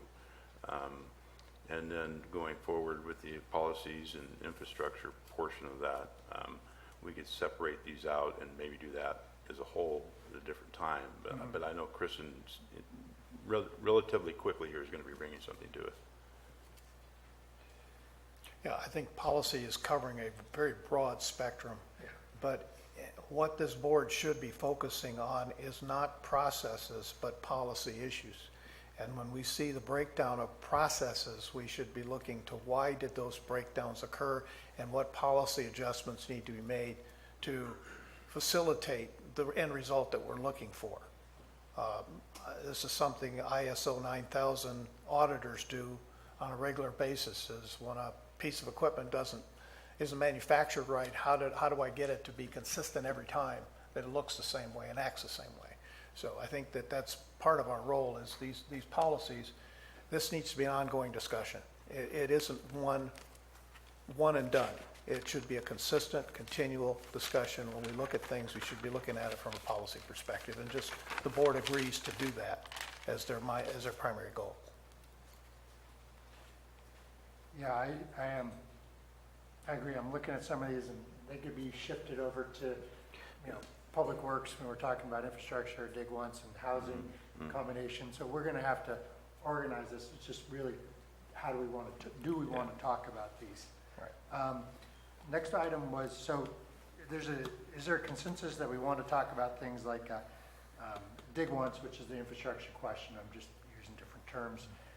County codes, purchasing, and then obviously joining in Peter and Kristen on housing elements to move forward. Is there a consensus to that, or things you don't want to take on? When we talk about codes, we have lots of codes. We have hundreds of codes. So what is it when we say codes, what are we talking about? We're going to have to take on Title 17 when the general plan's done. So, but, what about all the other codes we have? If there's some in particular that a supervisor thinks we should focus on, then I think we should say we're going to focus on Title 10 or whatever it might be. But to just generically say codes, that's way too broad.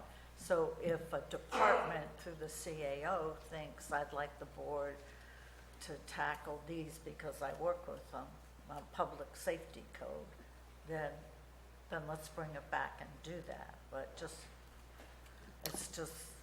what does that mean? So we need to define that, and I think working through the CAO and the department heads, they can say, I think these codes should be a priority that you look at in a study session. And Chair, to that point, I think council needs to be directly involved in this, because their office is running into some of those disconnects on a regular basis. And I would like to hear from the council what those disconnects are that we need to review first, because I think we get those out of the way, that will reduce staff time as a result, which will save us in what we're doing. So I really would like to ask council's office to really give us those codes that are driving them the most to distraction, and address those first next to dealing with other portions of it, because that's where our liability is resting, and we can go from there. So I'd consider that the priority. I think that's a very good point. I'll agree. Yeah. They know the codes better than we do. They will tell us what we need to help us prioritize. Supervisor Stopper. Yeah, after talking with Josh briefly, after I brought up some of my suggestions, he's already doing a lot of it. You know, he's moving forward. It's a breath of fresh air to hear it. I guess we're in consensus right now that maybe county council should report back to us on some of these codes. Then we can have better direction on which way we would proceed for a study session later. So that's one to be tabled, I suppose. We'll sort of float it out there with staff, figure out how they want to do it. But,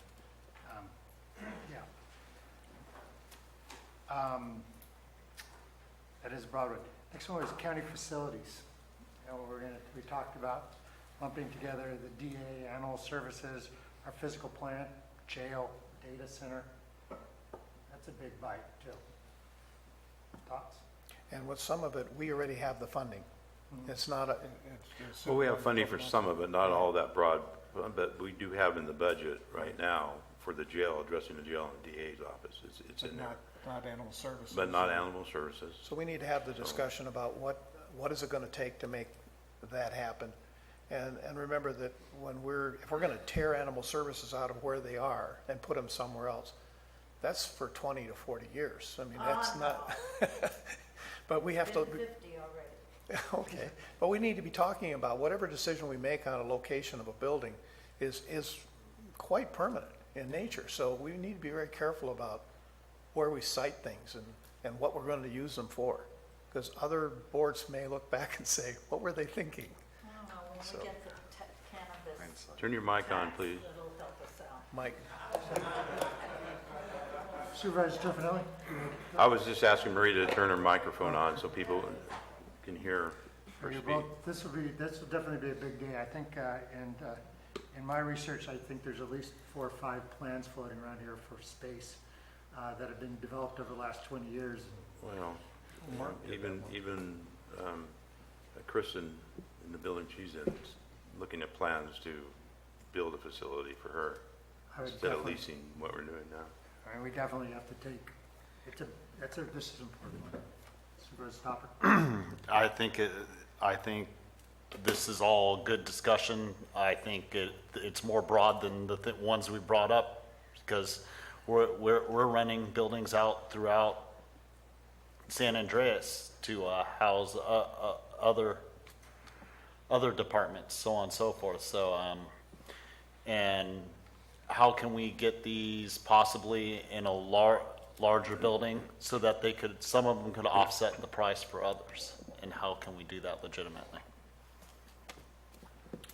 So, since the consensus that this is something we want to talk about. And I think if we do this study session, we have a consensus for it, that we need to have staff bring to us the total amounts that we are spending for these outside buildings. So we have a knowledge of exactly the expenses we have going out. And I agree, but I think that it also would include how much are we recovering in A87 costs from those outside buildings? What is the cost per square foot if it is off-site versus on campus? We need to see that total picture. If you look at Tuolumne County, their buildings are scattered everywhere. And that creates a problem because getting from one department to another is a mounted challenge at best. So we should always be looking to try to bring our services into a common location rather than keep them pushed out. Okay, so everybody agrees this is something we need to talk about.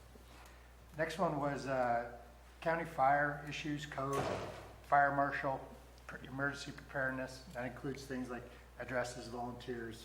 Again, another really broad topic. Water tenders. Okay. I'll just be very clear, I'm a yes. Against? A yes. Oh. Let's have a study session on all those items at one time. Anybody? Yeah. Else? Yeah.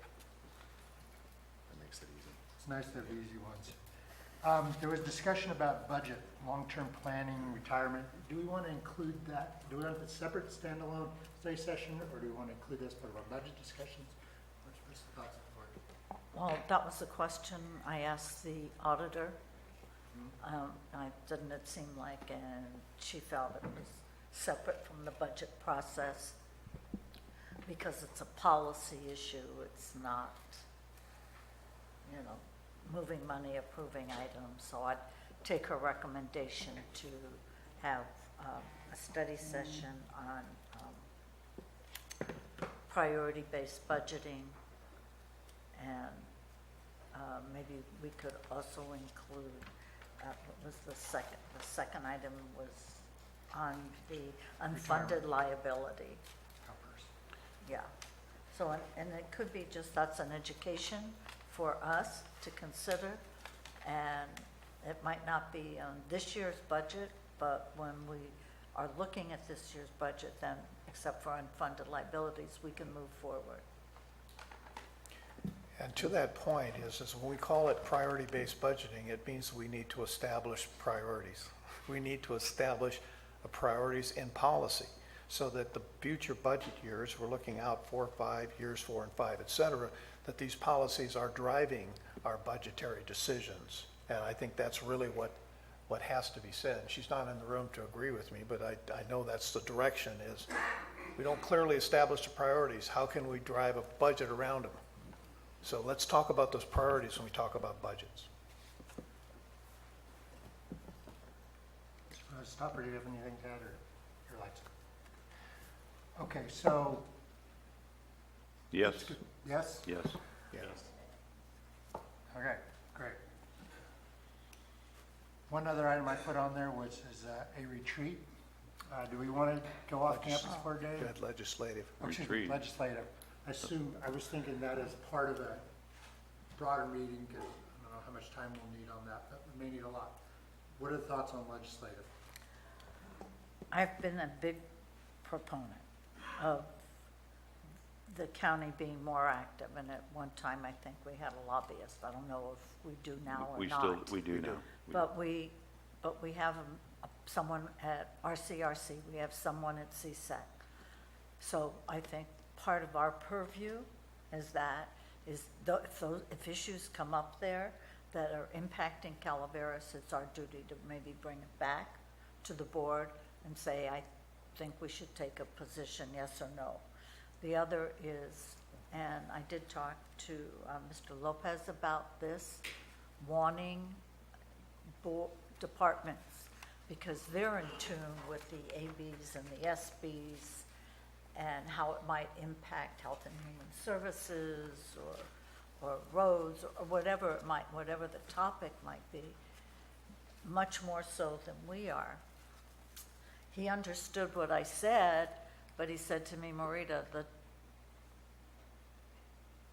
departments are just surviving doing day-to-day work and getting it out, and now you want to put something else on them. So having a study session makes me think, what are we having a study session for on that? Maybe it's something initially the RCRC and CSAC representatives need to take a more active role and segue into it. I mean, I totally agree that we should be involved in legislative issues. But I also have to understand what Mr. Lopez told me about where the departments are, and is it that we want to put another task on them?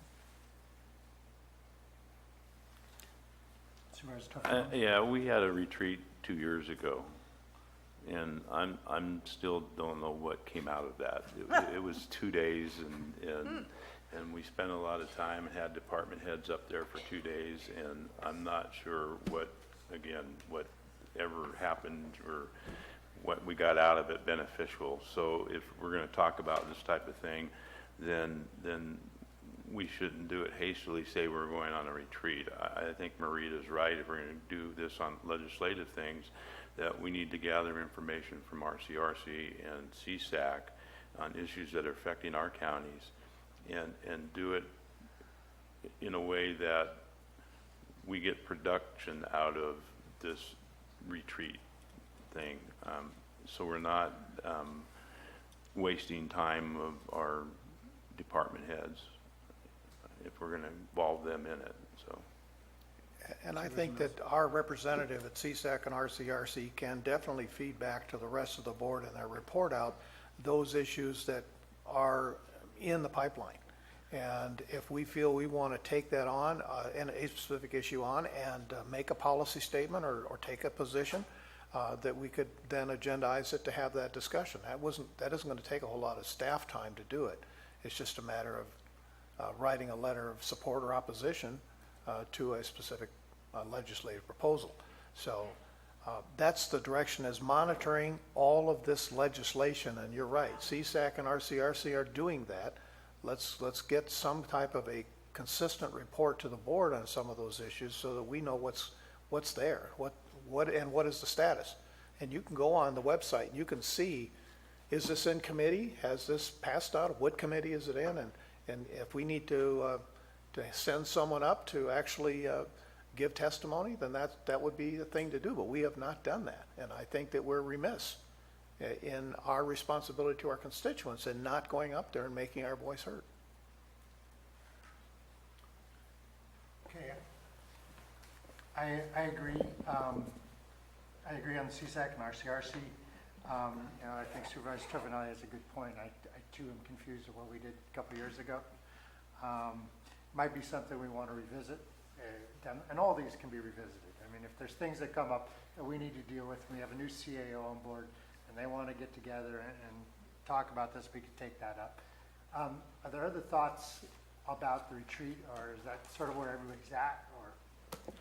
Or I don't want to repeat what everyone's already said because I concur with them. I just think that it would be the best use of people's tax dollars, not just to go on a retreat for it being a retreat. We need to focus and get some work done while we're there.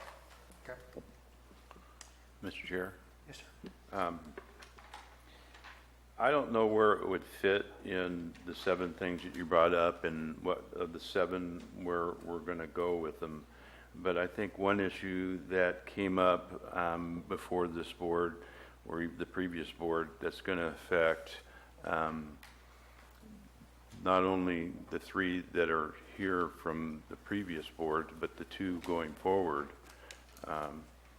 It was the code concerning the BOS salaries, and whether we need to do a study session on how there was many ideas going around what to base it on at that time in order to erase some of the liabilities that are happening.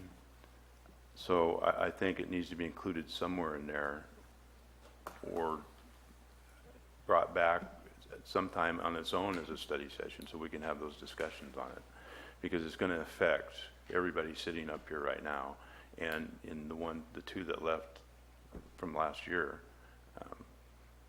And I think the 2 that are here need to understand that and go forward with the knowledge before we make a decision on that, because it needs to be addressed. Probably very soon, and the reason I say that is simply because if we're going to make any adjustments, we want to be able to prepare staff for those adjustments in our next budget year. So the sooner we can have that conversation, I think it would be an advantage to the staff to know what those constraints are. I think that perhaps since 3 of us are most intimately aware of some of our challenges, this might be something that, rather than even have a study session, just direct staff to begin the process of bringing that back so we can have the discussion on the board. I think you're correct on the timing. I'd agree. CAO. Oh, excuse me. No, we're gonna bring that back to the board, the compensation issue. No, well. Is it study session or is it? It's gonna be as an action. action? Oh, Action okay. item. It's going to be a regular action. Okay. I would poll for an agenda item. Supervisor Tovenelli? Yes. Supervisor Stopper? Sure. Supervisor Mills? Yes. Kelly, yes. Garamendi, yes. So, folks, we got 6 items that sort of fell out of that, and how we're going to package each of those things together. Yes, Maria? There were some other items that the public brought up I want to discuss. Sure. The one was the settlement agreement, and what would happen to it? To me, that should probably just be an action item. Am I missing something on that? I'd like to discuss it. And we could bring it back as an action item, but I think that we ought to definitely set aside time for that, because I know that we have to talk about, I have that included under item number 3, Public Works item. And I'm hoping we could take that one on sooner than later. It's just, would this be also an opportunity, when we discuss that, to establish some clear policy direction from the board? Not that a future board might not override it, but that this board already has some policy in place as to how that money would be allocated and what its purposes are. So we don't consider this a jackpot or a lottery winning. It's not. And so if we understand and the public understands why this money's in place and that this board agrees to use it for those purposes, I think that clear policy statement needs to be made from here so our staff and everybody else understands. I agree. So- And maybe we could bring that back And as an item. As an action item, not as a study session. I think we can do that. I know that. I'll defer to you No, and the I think we- CAO, but and I'd like to work with Public Works, who's got the lion's share of the lift that they've got to do. So we could get together and figure out what the right way is. If this is Okay. something we need to discuss, decide whether it's a public study session or an action item, or some form thereof. And I have one more that was, I'm sorry. Just weighing in on the subject. I'd prefer a study session first before we brought it back as an item. Okay. Give more clear direction. and there's one other Okay. item that came up from the public, and I kind of hate to admit that I agree with him, but Mr. Segala brought up the Lake Tulloch, I remember that thing and that whole, the short-term rental, and is it working or is it not working? It's not a hot item, we can bring it up whenever it's a rainy day, but is that something that we want to bring it up? It does have an impact just to that area, if I remember right, Al. So, The economic consequences to our county. yeah, and is it working? So, I'm all for discussing that. When we deal with Lake Tulloch, there are broader issues such as the amount of expenditure on our part of our emergency resources down there with law enforcement and Copper Fire and protecting our portion of the lake, how that interacts with Tuolumne County. So Lake Tulloch is a bird all unto itself. And is this going to be a future opportunity to discuss a basin authority or some type of a way to share responsibility with Tuolumne County and Tridem and how all of that works? So there's a big discussion that probably should be separated out regarding Lake Tulloch and the FERC license and all of the other pieces to Well, then I it. guess my recommendation, if you want to make it a study session and make it larger I would want to make it very, than what Mr. Segala yeah. talked about, then you and the CAO yes. could work, and the chair work Yeah, on that. I would prefer to be a much larger discussion due to the impacts to South Shore. That's great. Is there any objection to that? Okay. So we've got seven general buckets to work with. Lopez, do you have any thoughts? Thank you, Mr. Chairman. This is a great starting point. The number of items that the board has brought to us, I just want to be really clear. These are all time-consuming, staff time-consuming, and but we need to do it. I just want to be sure that we don't create expectations that by having these study sessions, we will have resolved those issues. Most, in fact, I think all of the issues that were brought up are staff-related and funding-related. So one of the problems that we have had is our funding has not kept up with our demands, the demands that are here. So when we do bring these, I will certainly make certain that the board is aware of the funding implications related to each one of those projects.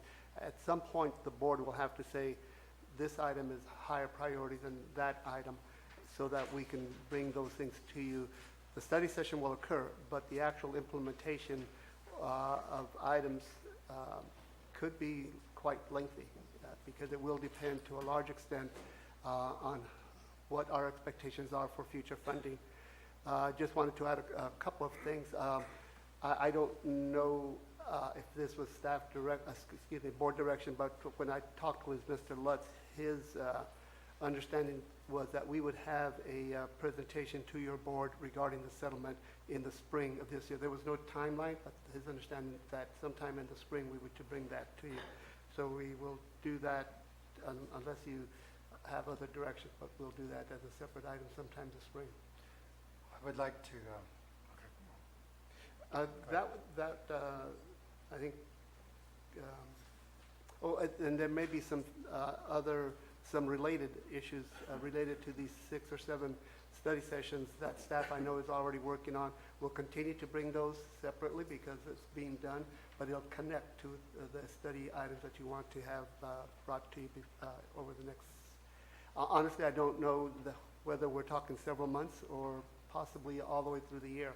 There is a lot here. There's a lot of effort that will be required to bring them to you. And I won't be here, hopefully, but the county administrator is going to have to weigh his demands. But we will be responsive to your direction. We certainly will be. I just don't want to create the expectations that we're going to resolve issues just because we study them. I think. So we've got these items. Obviously, we'll put together these agendas. Some of these we can't take on all the pieces, but we could hopefully take on most of them. I would like to propose that in conversations that we talk about the public works section, probably sooner than later. I want to talk about timelines now, mostly because everything we could plan in the winter allows construction to go through the summer. So I guess my question would be when we talk about Butte Fire, roads, when we talk about the CIP and even the solid waste piece, is this a good time? When would you guys like to see it? We want to see it in the winter, spring? Let's put them in quarters: first quarter, second quarter, and third quarter, fourth quarter. First, but I want to add to what you're putting there. I think it's critical with fire season going to be coming up quickly that we put the fire issue up front too, along with the public works. So if we can at least address some of that and give our fire departments some tools to enforce some codes or enforce things in order to get the fire hazards down in our neighborhoods is critical. I consider that Public Works already has pretty much their marching orders of what they're needing to do, and I think they're working within the timelines that we've set. If we want to change that direction, that could be done later in the year, but I think that the fire issue is quite clearly a priority, and I would like to see it done within the next 30 days or maybe even somewhere about that if we're going to move forward on this to get that clear discussion underway, because it's going to take us some time to put it all together once we do. We're going to be in fire season by the time we get this settled, even if we have a study session in February. So I would just ask that we make that as much of a priority as we can, just due to the situation in the state. You know, it might be one of those things that we might be able to hybrid this in fire preparedness and Butte Fire roads or Butte Fire settlement. There is some connection there, and Josh has got plans to bring forward the CIP independently, so maybe I can merge those two things together and get that done. Cannabis. The three of us will want to talk cannabis. Okay. Supervisor Stopper. I think we've been given a timeline that it could be open for March, so I would concur with March. Okay.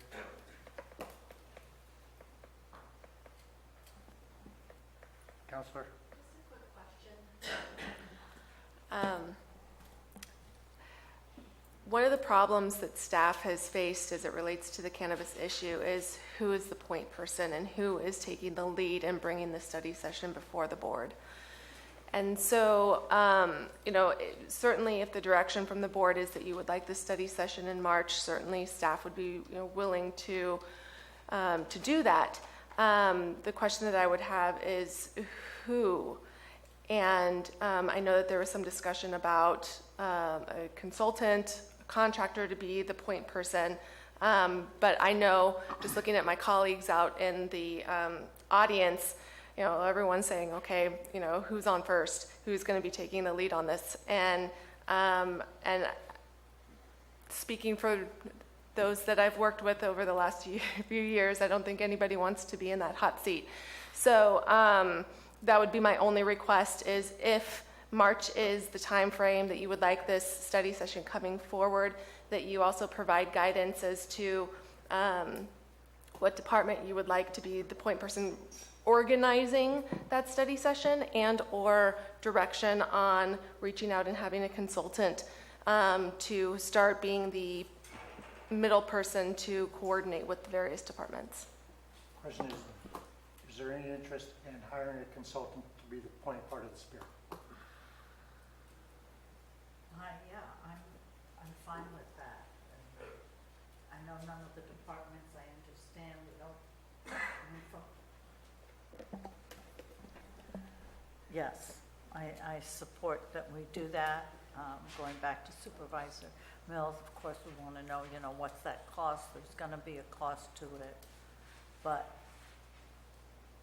to who's going to kick it off, that's sort of like a process question, and I'm open to what the CAO and council would recommend. And if it includes that it's going to be the point person will be this outside consultant or project manager, then let's do it.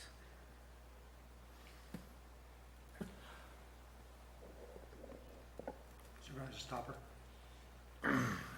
It took a conglomeration of departments and everyone working together to get the original one going. Now hindsight's 20/20, so I'm going to move on to the new one. Where are we getting the money for this outside person? First of all, I think it's a good idea, if we're going to do it, to take some of the load off some of the departments that, you know, have some of our higher priorities in mind, per se planning. But we need planning, we need council. You protect us and know the law. We need land use and zoning comes from planning, and so on and so forth throughout the county. So it's going to take a conglomeration, in my mind, of departments working together to move forward. Hiring somebody to mitigate that, I think, should be part of the discussion of the study session. And I'm going to agree with that. We still haven't had midterm. We don't know where we're at.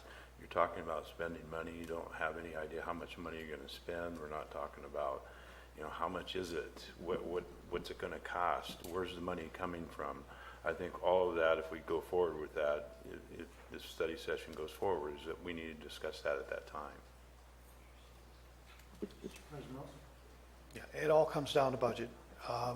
It's great to have projects, but my concern is do we overload staff with all of these goals that we're trying to set to, you know, to some degree, because they're listening to what we're saying here, and you know, they're going to go to sleep at night, or are they, as a result of all of these ideas as to how they can accomplish it. It isn't they don't want to, it's just how do they accomplish it. So I don't want to be in a situation where we're giving them even an expectation that they're going to be able to have to do something which would put them in a position of overload. And so the budgetary restrictions, the staffing restrictions that I know with planning, you don't have a full staff right now. And you know, that's got to create some issues as well. So even if we hire from the outside, how familiar are they with? So these are all part of the questions that have to be raised. And I think that the planning and having a study session should help to ferret out what those are and how to accomplish it. Again, my concern is moving too quickly, creating something out of emotion. I would rather that this board not be in a hurry, step back and look at the whole picture and the results, not only here in this county, but in other counties as well, and say, we don't need to create a new apple here. The apple's already been built. So That's why I'm looking at the study session, saying, if you're going to do that, let's come away with what are the expectations, and not make any decisions today to hire consultants and start heading down that road. So no on the consultants. No, not at this time. Okay, there you go, Counselor. We had so we'll take that on, and there's consensus for March. We'll take on the policy. When do we want to see that? That's the infrastructure, dig once, codes, purchasing, what staff comes up with, housing. What quarter would you guys like to see that? I see that as being done right after the budget. Okay, so Q3? We do budget in September. We actually do an adoption in September, but I'm just saying You want it sometime mid-year after or June, after sometime June? after June 30th. So Q3 or 4? Yeah. I agree with that. I also think that it needs to be a continuous thing addressed. It's not gonna all get done with one session, and, different things will come up in the future. I think Q3 is excellent for it, as Peter discussed, that a lot of that follows after the general plan on certain issues, so on and so forth. Sounds fair. Physical plant, DA, buildings, jail, when would you guys like to see that? Well, we've got a full plate, I think, between now, I think sometime in the same time after budget. Q3, Although 4? we do have money in the budget, I think we have a committee, excuse me, light's not on.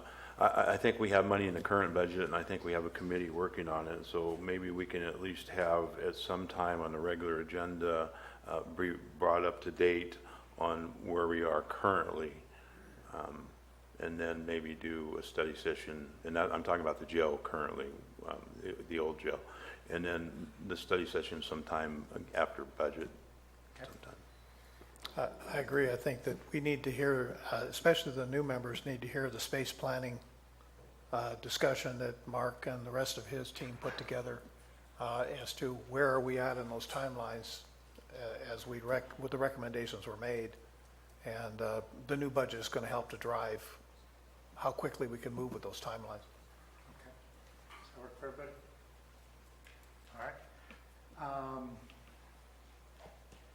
We discussed fire marshal and preparedness. I think Supervisor Tofanelli and Mills were saying, want to get this going sooner or later, move it to Q1, have that discussion. So we're talking February. Please.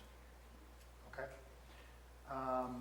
Budget, long-term planning, want to do that before budget or after this year's budget? Don't put this on staff right now. I think let them get through the budget. After September, when we do the final adoption of next year's budget, so we could be looking at October, November, or something like that of this year.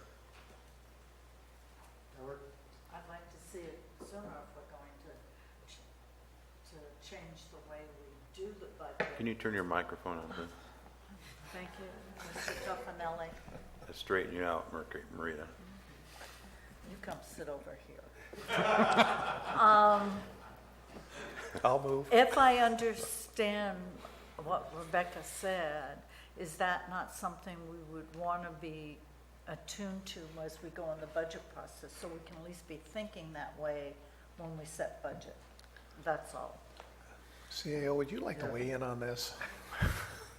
Mr. Chairman, board members, I think it would be extremely difficult to try to make the transition for the 1920 budget. I would recommend that we proceed with what we've done and recognize the board's direction so that as we're doing the 1920 budget, that we start looking at how we can bring in some of those other ideas, if at all. I did hear the auditor controller, but there are reasons why most counties do just a year-to-year budget. But it should be considered, and there are pros and cons to everything, and we should bring something to you that you can consider later on after the budget. I don't think we should change the budget process this year. Oh, no, I agree with that. I was just thinking in terms of, do we want to put that, because we've talked about, doing a 2-year, 3-year budget, but I'll go with Mr. Lopez. So that means if we want to look at it, it would be fourth quarter. Q4? Yes.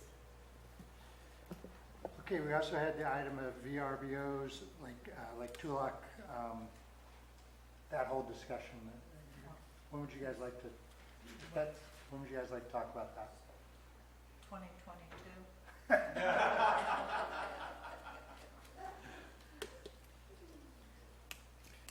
Well, I think my recommendation, because Mr. Mills brought up several things he wants included, that, you know, he maybe package something. I mean, it's not a high priority, but it's something that sounds like he would like to deal with, and Mr. Segala brought up. I think it's appropriate to review a policy. Thank you. The issue is that there's a lot of groundwork that is currently being done in the background with Tridam, with Tuolumne County, on this issue, as well as with local people in the community. So I think that if we have a discussion about Lake Tulloch, it has to be a very robust one surrounding all of those issues, and I see it as something for the fall of this year, not earlier. It involves just one area of the county, much like, you know, the roads and trees in District 2, but it's not a life safety issue, so it can go over until Q3 or Q4. All right. Ladies and gentlemen, that was a lot of discussion. Let's close up on lunch. Is there any further thoughts you guys want to take as far as we set the agendas for this next year?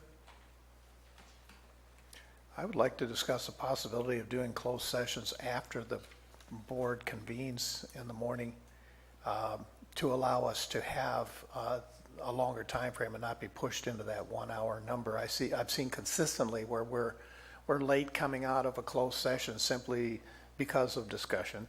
And if we had those closed sessions after our regular board meeting, I think it'd help in getting everything accomplished in a seamless way. Thoughts on that? Mr. Lopez, what are your thoughts from your experience? Mr. Chairman, Supervisor Callaway, my experience has been with those areas, those counties where they time things. Certain things are timed and certain things are set for an afternoon, so you can't discuss it before then. And there's normally a break there. It often occurs, and that's the time board members have gone into closed session. Having it after the regular completion of the regular agenda it would work for the board. I'm not sure how convenient it is for the public that's here to make their points. But having it sometime during, there's no reason that I'm aware of why you couldn't take a time that you prefer, where you feel that there's an opportunity to take an hour or whatever it might be in closed session. It's really your preference. There's no regulations that I'm aware of that says you do it at any particular time. Right. But I understand how it can be difficult to have it at 8 o'clock and go till 8:30 or something, because then you have a number of people here just waiting on you. It might be one of those things that we, if we have to do it in the morning, because it pertains to what we're doing later on that day, we'll do it in the morning. But I agree. I mean, especially on issues that are complex that we need to have in-depth discussions on, we can move it to the end. I think that's a good place. Because I've sensed we've been crunched at times trying to get our discussions completed in the time window, and if we didn't have that time window, I think it would lead to better discussions. And I think it's respectful to the people. Could I just chime in real quick for clarity? I don't disagree, not that my opinion is whatever on this, but I don't disagree with the board coming back late and having to provide updates to the public. We're running 15 minutes late, we're running 15 minutes late, whatever. That can be problematic. My concern would be with consistency.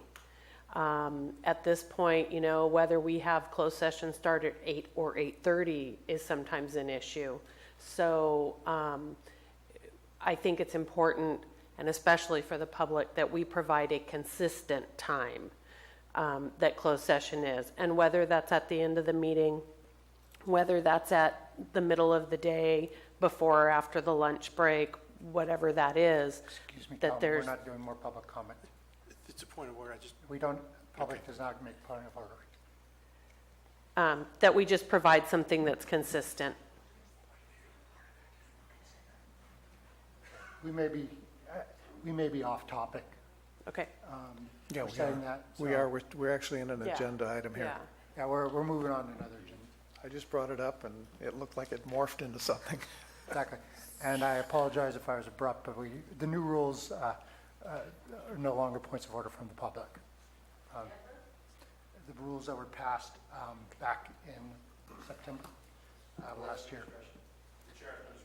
And, okay, so. I'm sorry, I still have one point of clarification.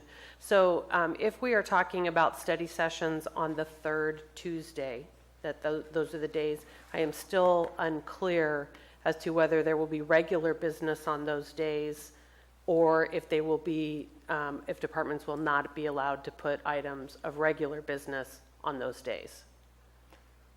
I would propose, and subject to agreement by the board, that we hold those as study sessions. If there's emergency items that we have to take up, clearly we're going to take them up. But I would rather not start loading up those days. Mr. Chair, I would propose that since we're probably not going to be having a study session on every third Tuesday, that during your agenda review meetings, you certainly can have the discussion as to whether that third Tuesday is going to have a study session or not, and if it isn't, then you can open it up to regular agenda items. If you have the purview at the time, the foresight to know through the CAO whether we're going to schedule one at that day or not, and then at least it gives the department heads some time to additionally add things. So what's going to happen is what happened before is we're going to have that fourth Tuesday going till 8 o'clock at night because we weren't able to schedule anything on that third Tuesday. And I think that was the issue that we had, why we did what we did the latter half of last year. So I think that's an option that you need to look at. Taken. Supervisor Callaway? I agree. I think staff should be allowed to put things on the agenda, and if the CAO understands that the study session might be 2-3 hours, that still leaves the afternoon, and if staff has an item, let them bring it. Okay. Very well. Let's wrap up that item, and moving on, supervisor announcements.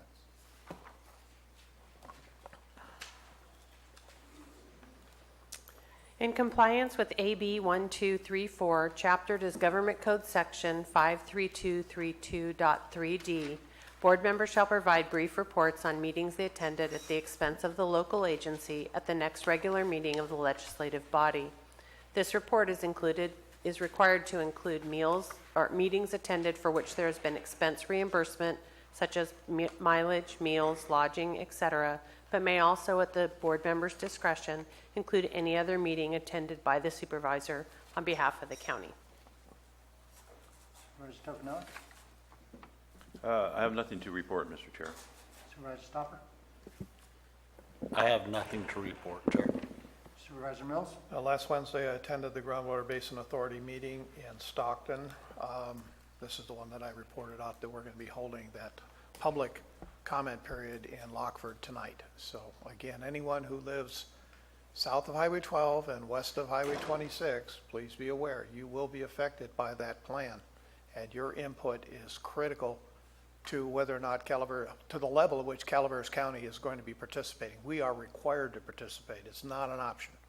So I just want your awareness to it. Thank you. Supervisor Callaway? I'm going to be interviewed by the Calaveras Taxpayers Association. I have That's nothing. a Hatfield McCoy. I have nothing to report. CAO Lopez? Council? Very well. This meeting stands adjourned.